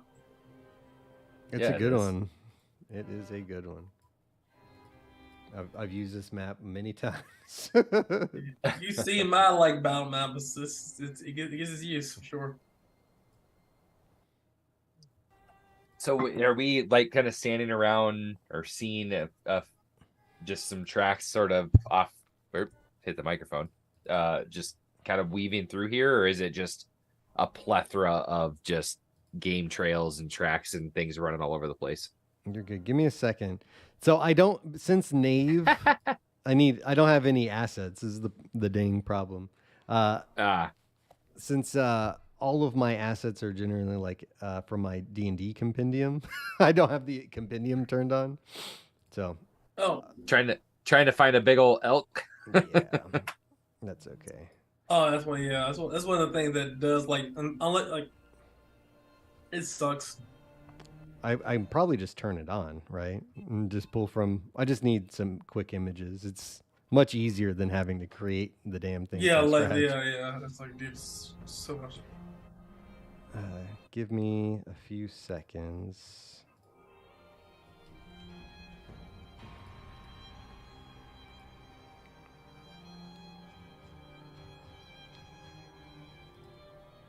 I may have to refresh it. So, all right, turned on compendium support. Refresh server. Hey guys, Reload. this is what happens. We do it live. Hey, it's okay though. Like I played in-person games. You know how long it takes to Yeah, set up dude, like you know, yeah, it's like- Set up it's a like- battle map. Yeah, Yeah. It it's takes insane. forever. Usually- Hold on, let me. mini break. And like it's like man, my kid has the mini. Hold on, where is it? Charlie. What'd you do with that mini? It's like It's in the bottom of my toy box, Dad. Under 45 pounds of other shit. I let my cousin borrow it. It's almost it's almost like the Hangover story. It's like it's somewhere over here, down there. The cousin has it, and then he borrowed it, and now it's in like Guatemala. And, gotta track this thing down. It's crazy. So then he flies to Guatemala, comes home, and finds it sitting on the dining room table right next to where he was sitting. Then he finds out. Well, then he like finds the meaning of life and friendship and family along the way. Yeah. He's like, I didn't really realize that at first, but I really like my kids now. I'm gonna go be a better person. That's what happens when you spend 4 months searching for your mini before you actually start playing the campaign again. You just took a 4-month break. Oh, what happens? It's like- what happens usually is that like you just replace it with like a Lego or something like. Absolutely, that. absolutely. Yeah. It's like what? I'm gonna print this thing out. And just print out a little token and cut it out with some scissors. Done that. Legos make great minis, man. If you have like Yeah. a lot of sets, like I have kids, man. I have so many Legos I can use for games. Oh, dude, it's great. Right? The terrain for Legos is so solid. It's Oh yeah, so Lego stable. terrains. You Yeah. can build a lot. Yeah, It's so stable. I've Takes seen a heck people of a use long that time, but as the primary. Yeah, Oh, yeah. yeah, man. yeah, it Them- works them okay. But it Dude, does there's- for a long time though. The X-wing Lego thing. Oh my god, dude. Dude, there's a whole like Lego convention that is here every year, and somebody did have a they took one of the other popular D&D streams and laid out one of the towns Wow. the way that it was described in Lego and built it. The thing was like, Wow. what was it 22 feet by, I think it was like 22 feet square or 18 feet square, and the tallest piece of it was like something like 6-7 feet tall. I mean, it was That's freaking crazy. insane. That's so insane. Yeah, I can imagine. If I remember right, and again, this was last year when I saw it, but it was like something like 47 million Legos to put the whole thing together. Like, it was fucking crazy. That is insane. That's- I saw That is I so saw like expensive. a Vice documentary was talking about Legos, and this guy, it was some competition of, I don't know if it was free form, but he made a conveyor belt that made Legos out of Legos, and you can, I guess, get custom parts made by the company. There's like a wait list, and it probably costs That's- more than God's, you know. Yeah, that makes sense. But Close. I'm like, damn, some people are all the way in. Like, that's beyond a hobbyist at that point. You're engineering, like, Yeah, That's it's your like life, yeah. man. breathe that shit, man. hey man, at least he's not doing drugs and running around on his wife, I guess. That'll work. There's worse things. All right. See, I tell everybody Lego's the new duct tape. You can fix anything with Lego, just Anything. Except for my, well, my with some fractured childhood epoxy, I memories. guess. Sure. Marriage. Yeah. Just looking, I tried. So, okay, you guys kind of point out the area near where the kitchen was getting set up, and it's obviously not there. This man, he looks to you and he says, "My name is Batu," and he Batu. hands Tyrone a throwing spear, like a short spear, and gives Gorm a sling. He pulls that out of his kind of a side satchel that he's got, but he's got his bow strung, arrow knocked, and he kind of classic motions. He's like, "Let us go and track this thing." After some time, he's obviously point here. He puts his hand up to motion to stop.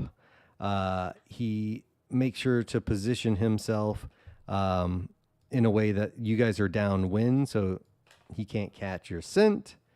And he points, and you see that elk, and it is a beauty. It's huge. Now that you're even closer, like the mountains, you get a scale of this thing. Even if you're not from around here, like Zuinia, elk don't really roam the Southlands. This Right. beast is impressive, almost mythological, I would imagine. As you see the moonlight kind of cast off this thing. And he takes, even Batu is shocked at the size of this guy. You see him kind of look at it almost in reverence in a way. But he draws his bow anyway, and he motions you guys to get into position. All right. I will Into look at. position. I will look. And I'm say them. Okay. Tyro. Good luck. Make a I'm thinking of D&D. Yeah, make a dex, I guess. See how quiet you're being, Zwenya, as you're communicating. I want you to firmly grasp it. And this is at disadvantage because she's not. She's Yeah, out of her element. Out of mountain cold, dude. teeth are chattering, and All Good right. luck. This is going to be. When you say good luck, just that extra sound, you see the buck lift its head in immediate alert, And since they can only see on the side of their head, he turns his head kind of in your guys' direction, where he gives an eye. It doesn't seem like he sees anything, but he dashes off. As he dashes off, our friend Batu looses the arrow. From the heavens. We'll see if this hits. Oh, yeah. Holy. Damn, yes. Is that a crit? Is that a crit? Yes, it's a crit. Damn, yes. And you notice that the arrow that he has is a serrated bronze tipped arrow. This thing is legit. Let's see. Oh, this thing goes down. It's not immediate. It goes on for a while. But Batu, like as soon as it gets hit, Batu chases after it. I don't know if you guys follow, but he's like, he's doing that quick, like, silent shuffle, like moving, running, but not running. I don't know how to explain it, but he's trying All to I be can think of is the like, stealth it's run. it's like Ninja run. Rambo Yeah. when he's going, like Rambo first part when he's running through the forest when the fucking people when the army's in there. He's just, Yeah. Exactly. Yeah. He's like half crouched and kind of running. yeah, but- he's like, but he crouch, follows step, it. step, crouch. I try running behind him, and you just hear as and- the snow's just. And he is super fast. He leaves you guys in the dust. All you see is this big man just stand up and pull it back, and his full size is apparent as he just looses it. And before you even... Dude, I just imagine with how long his arms would be, like that Wilt Chamberlain build, Oh. that fucking arrow has to be like The 3 bo- feet long. if There's you got, spears. the bow is like ridiculously thick. The pull, I don't even know the poundage on that thing, but it's most normal people can't wield something like that. But he pulls it back with ease. Just woof, expert, lets loose, and before you guys even know if it hits its target, he's running after it. He just follows behind it. With the 26. This thing isn't immediately dead. It's still got some life in it, but after, let's see. Yeah. After 3 hours, I mean, he's chasing this thing for a while. It takes a while, but it does slow down. It eventually, it's just breathing heavy. You see it on the ground, kind of sat down, just heaving, steam off of it, and he comes close. It can't escape. It's totally exhausted after this pursuit. And he looks to you guys and he's like, "Who wants the kill?"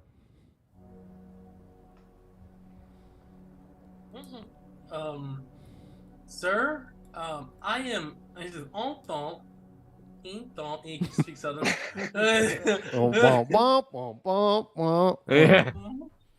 I'm gonna look at Gorm. You handle meat. Breathing heavy after trying to keep up for that long. Takes a deep breath. Do you have a blade I can use? Yeah. I give him the spear. Here we go. Oh, yes. Nice. Batu, he's going to walk beside you. This is like a teaching moment where he kneels and he says in Northern, he's like, you stick it in the heart right here. And he taps on a side next to its shoulder. He's like, right here. That's perfect spot. Pushes the leg up to sort of expose it more and tries to do it quick to kill it into its suffering. It lets out kind of a gasp, but it's so exhausted, like, it's gone. It bleeds out and it's dead. Its life just falls away. And Batu's like, it's good. And immediately he's field dressing this thing, right? Cuts the belly open, scoops out the guts, quartering it. He's, looking for help to carry this stuff. He looks at the woman. He's like, "You come, woman, carry this." And he hands her basically a full hunch, just like leg. Like 120 quarter. pounds, just like this. Yeah. Hey, she wanted to come on the hunt. She's going to work. Yeah. She catches it, leans back into the snow, gets up. This hunt has to be like fucking like 80 pounds. It's mass. It's ridiculous. You This give me like a some Fred strength. Flintstone. Give me a strength. It's some Fred Flintstone. This is shit just a right here. flat. Do we all need to like This is massive. Let's You put it in Uh, her hand and she just falls strength check forward. to try to carry this? Hold on now. She works out. You know, LA Fitness stuff. I work out. Oh, Oh, dirty she 20. did work out. I imagine Damn, girl. that classic scene of like the Can't see it, determined woman who's a bit of an underdog. He throws it and she like buckles down. She's like, I got this. $1 million baby. She's in there like this. I got it. I'll make it. I don't need your help. That's Got it. that's a crit on that one too. So Hey, I'm just like this. Solid. doof. I just have it over the shoulders She's- like yeah, fucking she's- like guts from fucking Berserk. Just over my shoulders like this. Doing a just running military with it. press on it. Just like this. She walk it back to camp using it like a baseball bat. Like, here we go. Oh, bam over here. Just, Batu, he's dressing it, he's cutting it, he skinned it so fast it was like no wasted effort. Just Yeah. zips that skin off easily, and then quarters, cuts it up, quarters it.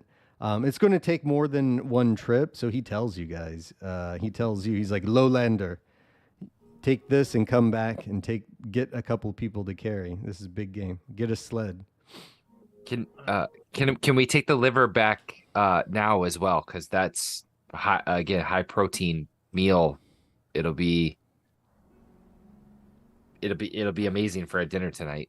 He looks at you like you spit on his mother. When you suggest to take the liver from his kill, like like there might be, I think there's a cultural difference from the lowland northerners and him, but when you even suggest to take the liver, he almost backhanded you. eat my fucking liver out your fucking mouth. That's the prize. The lowlanders on a kill from everything from the stories he was told. Partly the reason he was a chef was because his dad was a hunter. Is the hunter eats the heart. The rest go to whatever. No, they believe in the liver. The liver is the prize for them. That's like like all all the those dolphins. nutrients. Yeah, exactly. Wolves Autos usually well. do that. The alpha or the leader will eat the liver first, and then the rest will come in. It's just got a store of all of the nutrients. It's got all of the stuff you need. Yeah. And so, like, seeing that, then we'll sort of reel back in surprise. I'm not trying to and just like turn and start huffing back to camp. Yeah. Carrying this whatever he could carry, like. Yeah, he would have taken exactly what he wanted, which is the skin, the liver, the organs too, the heart as well. But the rest of the meat and the antlers, the skull and antlers. Yeah, he'd take the kind of the trophy items, because he's trying to make money. Because this is all money. Like, you store this up and come back and sell it, but the rest is for the caravan, which is a huge yield. I mean, I don't know what kind of meat left over, 1,000-pound buck like that, or elk like that. It's maybe half that, 500 pounds of yield. Like, 550 maybe. Yeah. And that's never mind the fat and all of the other stuff that they can use off this thing. Yeah, 500 pounds of meat's a lot of fucking meat. It's ridiculous. Isn't it like a year's worth for like a family or something like that? Right? Yeah, but you guys are a 110-man caravan. Yeah. so. I'm talking about like in Go general, fast. like 500 pounds of meat. That's like a full family, right? Yeah. Well, Yeah, you can fill. we buy a half a cow and fill a 3 cubic foot freezer full of meat. So If we took the half pig once, it was like, Yeah. When I see him take all the trophy items, I look at him and I say, "We share a little bit, right?" He looks to you, and you don't speak Northern, so some of it comes through, And he just shakes his head like this is non-negotiable. He's a hard one to We convince. found it. 10%. He's like, if anything, he taught you guys a couple lessons on how it's Mhm. done. And All with right. that being said, you all get 200 experience points. It could have been dangerous. Nice. Things worked out. Luckily, Batu's a boss. I guess. I don't know what to Just say. like one Yeah, one one shot, shot one this thing. kill. Well, we brought the right guy. And we did our part. That's Yeah. true. That is true. Now once you get back, Mavenestra, not looking very happy, is waiting back at the kitchen, and she's like, "Where have you been?" As I run up with like this fucking just massive armful of as much elk meat as I can carry. We're like stacked with meat.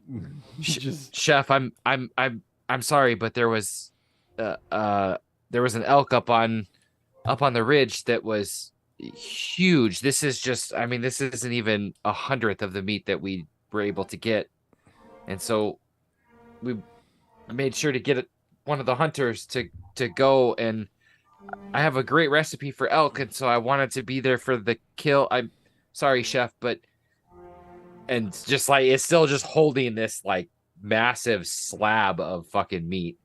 Protein would be good for the trip. It keeps their muscle, will keep muscle strong. It'll keep them morale high. It'll keep them moving. It'll also lower the cost as well of trying to, or our food rations as well, significantly. I thought it'd be adequate. I heard that there was a complaint of stolen food, or possibly, or food. So I think this would be quite a benefit to the caravan. and she gives you guys a knowing look. She's like, "Okay, all right, I'll let it slide this time." But Only this time.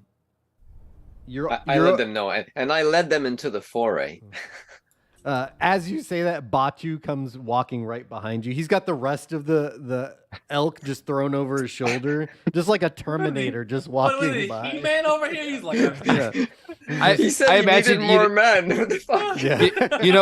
You know Hercules when he has the lion head over my Oh, head, yeah. elk heads over him with the antlers out, splayed out Elk's behind over him. there. Just He's dragging an elk like a fucking like a chew toy or something Yeah, like that. Just and- behind Yeah. him. Boss, man. He just drops it just in a slump, right next to the rest of the food, and Need my pre-workout after this. he looks at this is kind of funny. Batu looks at Mavenestra.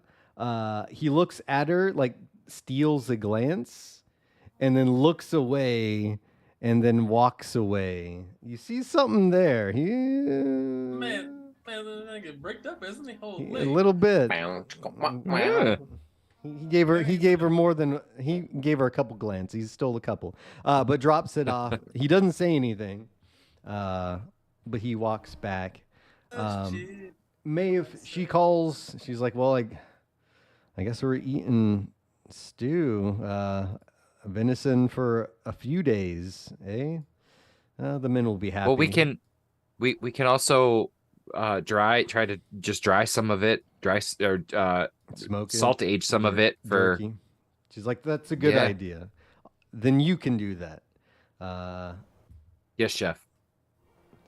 All right. Well, I'll get the rest of this here. We'll try to get something going. And that's that end of that day. You get, after just that random occurrence, you guys kind of get back to the rest of your day's work. Zwinia, you go ahead and count the inventory. Not much was missing. You assume that the previous log was either sloppy or just they haven't done a count in a long time, but it all seems to be there roughly, plus or minus. It could just be shrinkage, right? Like just Like people giving a somebody grabbed ladle and a maybe half, like ham. Maven. It's like, it's a half a cup missing. I don't think I'm gonna just Someone dropped a sack of something somewhere. discretionary fucking expenditure basically. Yeah, and Tyrone, you get put to work. I don't know if you follow Gorm to help get that little smokehouse going or whatever. Hey, But- whatever they need doing. I'd ask for the help because you need something to cover the smoke and get the fire running and make sure that All right, I'm gonna fire try stays to lit. find the guys that I know and tell them that we have a little project of smoking some meat, Nice. and they'll have first dibs. Heck yeah. Yeah, your little crew starts coming together. They're finishing maybe their first couple of tasks because there's like a lot of like waiting, get sent over here to do a thing. All right, you're done. Go and help It's this probably guy. poorly organized, Yeah. so people Yeah. are slacking off. And Yeah. Other than some of the major departments, a lot of the regular maintenance type stuff, Maeve needs all the help she can get, right? She's kind of the junk drawer responsibility. Like, other than some of the major stuff, she's got general maintenance. She's the general manager. Let's say she just fills in. So, yeah, she's got that nice little plaque name badge with the. So, all right. So you guys finished down that day. Can I do one thing just before we would go to bed though? Sure. I would try to since Batu took especially me out there to teach me that, I would try to take like one decent size, like nice 6 or 8 ounce piece of almost like the underside of the inner thigh where you have that nice fatty but also very tender meat, and try to basically make him a steak to apologize for, one, for thanking him, and two, to try to apologize to him for asking about the liver, Yeah. and take it to him. Let's see. Let's see you do. I'm trying to think. You can do wisdom or intelligence on this. This isn't really a Dexter's job. It's more about the preparation and all that. Yep. Whichever. Oh, oh, natural. yeah. You got that nice that like Wagyu A7 cut of. Yeah. Fuck it. Yeah. Australian Wagyu A7. Yeah. Medium, All the medium way. medium finish, Sous crusted, vide. Yeah, medium crust, Montreal, very light Montreal, not too much seasoning. I want to mask the flavor. Yeah. Yep. And just like doesn't take enough, like takes just enough spice to have that nice tenderness, but basically to keep, knowing Northerners like their meat pretty much pure, it's just enough to keep really good flavor, and keep it tender, but just a touch of spice, and then just take it to them. And I just wanted to apologize if I offended you, and thank you for what you taught me, and then just kind of leave it there and go. You know what I mean? Like, No, he takes it from me and he's like, "Come and sit." And he motions to the fire. You'd find him sitting next to a fire, kind of doing a full squat, right? He's like sit down where his butt's ass to grass, and he's just sitting there. And he takes the food and he breaks it in half just with his bare hands, and he hands the other half back to you as just kind of an offering of good faith. thank you. Your prowess with that bow is impressive. He grunts and kind of stares off into the distance. He's like, "I was taught as a child, you must always either have the spear or the bow handy. If I'm honest, that was a bit of a lucky catch. Had it not run off, I don't think I would have landed such a decisive shot. I have to thank your friend, I believe." Yeah, it didn't realize she would make quite as much noise, but it worked out in our favor. And I mean, the whole caravan's gonna eat pretty good for a little while with this. My father was a hunter, which is kind of why I became a chef, why I started cooking. I always thought it would be fun to hunt, but I find it a little more cathartic to cook the food versus hunt it. But still, the lessons that were taught today were numerous. He like scoffs through his nose when you mention cooking, and he's like, Mhm. You lowlanders must be airsick. Cooking is a woman's job." He's like, but it is good. I will say that. And then he Totally different totally vibe different from- cultures. Yeah, he's Yeah. like, that's woman's work, and he's like, but he acknowledges like he's like, this is the best I've ever had. There might be something to it, but he would never admit that. He's definitely eating it. He's not saying shit about the because Yeah. it's good. Like this shit, like He's just it's one of those. It's like he's turning and taking the big ass bite and coming back.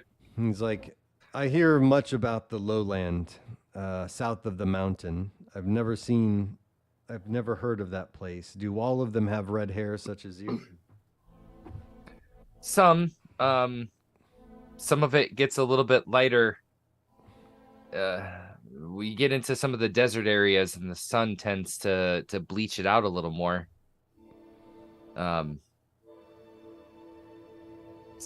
It's not as cold down there, so there's a little bit more.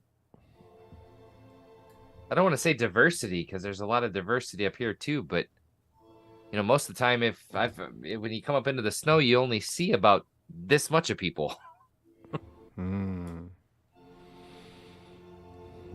He doesn't say anything. He just kind of nods and hums to himself, and he's like finger looking good. He eats the rest of that cut venison, licks his fingers clean, wipes them off on his pants that have grease stains already. This man, and he goes to step away but hesitates, and then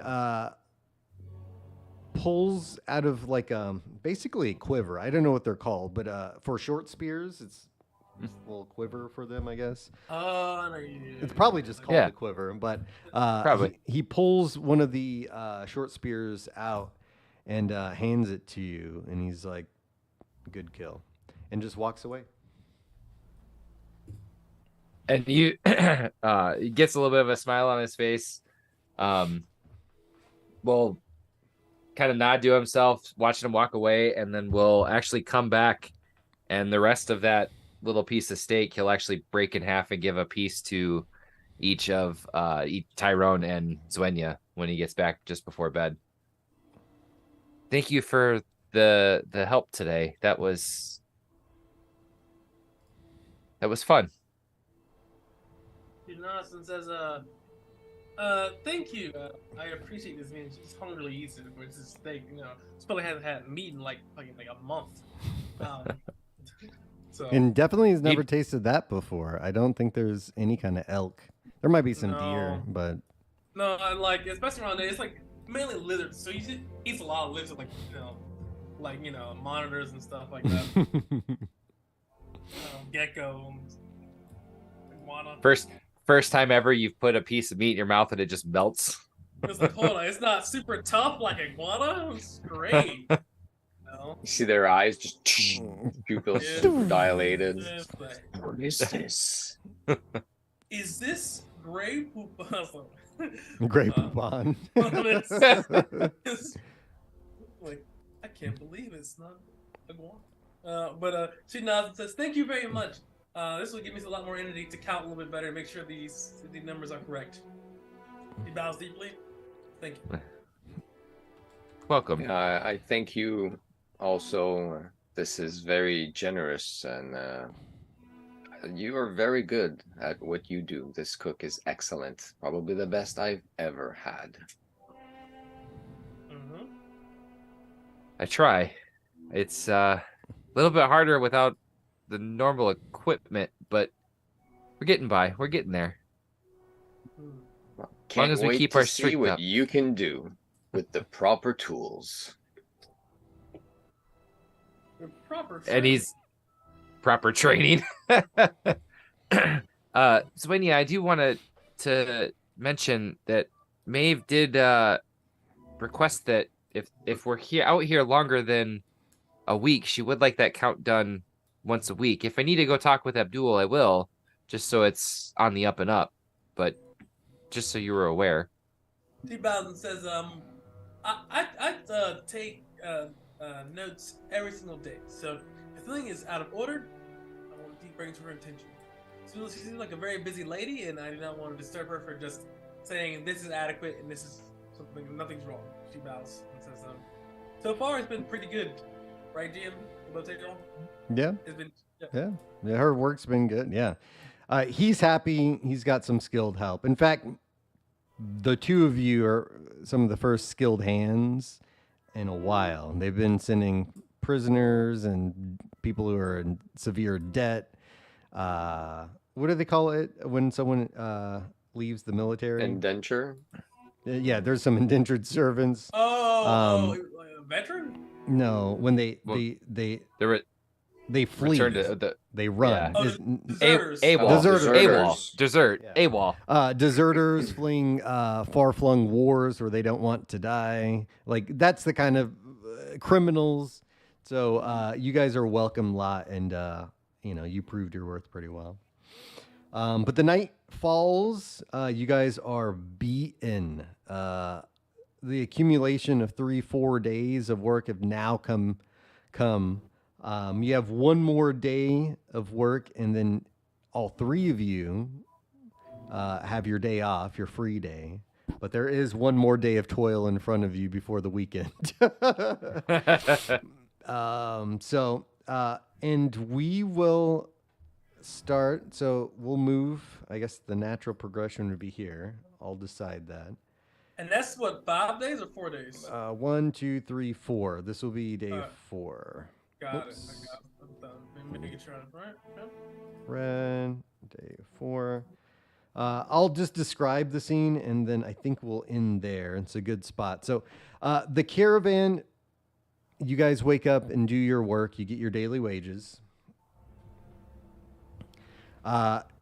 As you get closer to the mountains, the elevation begins to rise. Some of the wagons are having a harder time here to get past here. Some of the supplies over the last 4 days have made room, so they break down some of the wagons into sleighs, or they just pack it on the back of these yaks. There's some adjustments made to kind of get ready for the pass. As you make it into the mountain, you see a wooden sign denoting the pass before you, and it reads, someone come up with a mountain pass name. Like Halvar's Pass or something like that. That's a character's name, one of the people, but... Yeah, I don't know, Well, we need it's in the north, so we need a little bit of a northern name, right? Like a Mongolian. Yeah, go name. Mongolian, or just general words. It doesn't have to be named after. Yeah, something. It could be the skittering path, whatever. I'll let you guys build Could the be word. the ice cloud path because it's so high. Ice cloud. There's one. Anyone have any other suggestions? I was gonna say the only other one I thought was the Erden Pass, only because it means treasure. Erden. Erden. I would like. I second Erden. Erden sounds kind of cool. All right. Well, Erden's pass. We'll leave it to the vote. Let me get here. Is that Mongolian? This is like. It's Mongolian, yeah. Oh wow. Let me rotate it a little bit. All right. English is shit. I get. Well, then maybe everything just gets enveloped in English, so we just steal everything. Right. I guess I'll put that to the back. As you guys get here, there's some reconfigurations. That's actually most of your day's work in the morning, is trying to get this thing situated for going across this mountain pass. It looks like it's fairly wide, but there are some switchbacks that get really high, very narrow. It is a bit of a problem. But as you guys look up at this pass that kind of winds up and around a mountain, it looks massive. We're going to end there before the next piece of the adventure. Thank you for all of those who have been watching. If you haven't watched and you stumble across this later, I hope this has been an interesting story. It's kind of a nice adventure into the lands of the North. I will see you at the end of next month as the story continues. Otherwise, next week we'll continue our regular storyline as yeah. in Dithra, 1001 shards. But thanks The everybody. city's on fire. Yeah, have a nice weekend, and I'll catch you all next time. Bye. See you in the next one.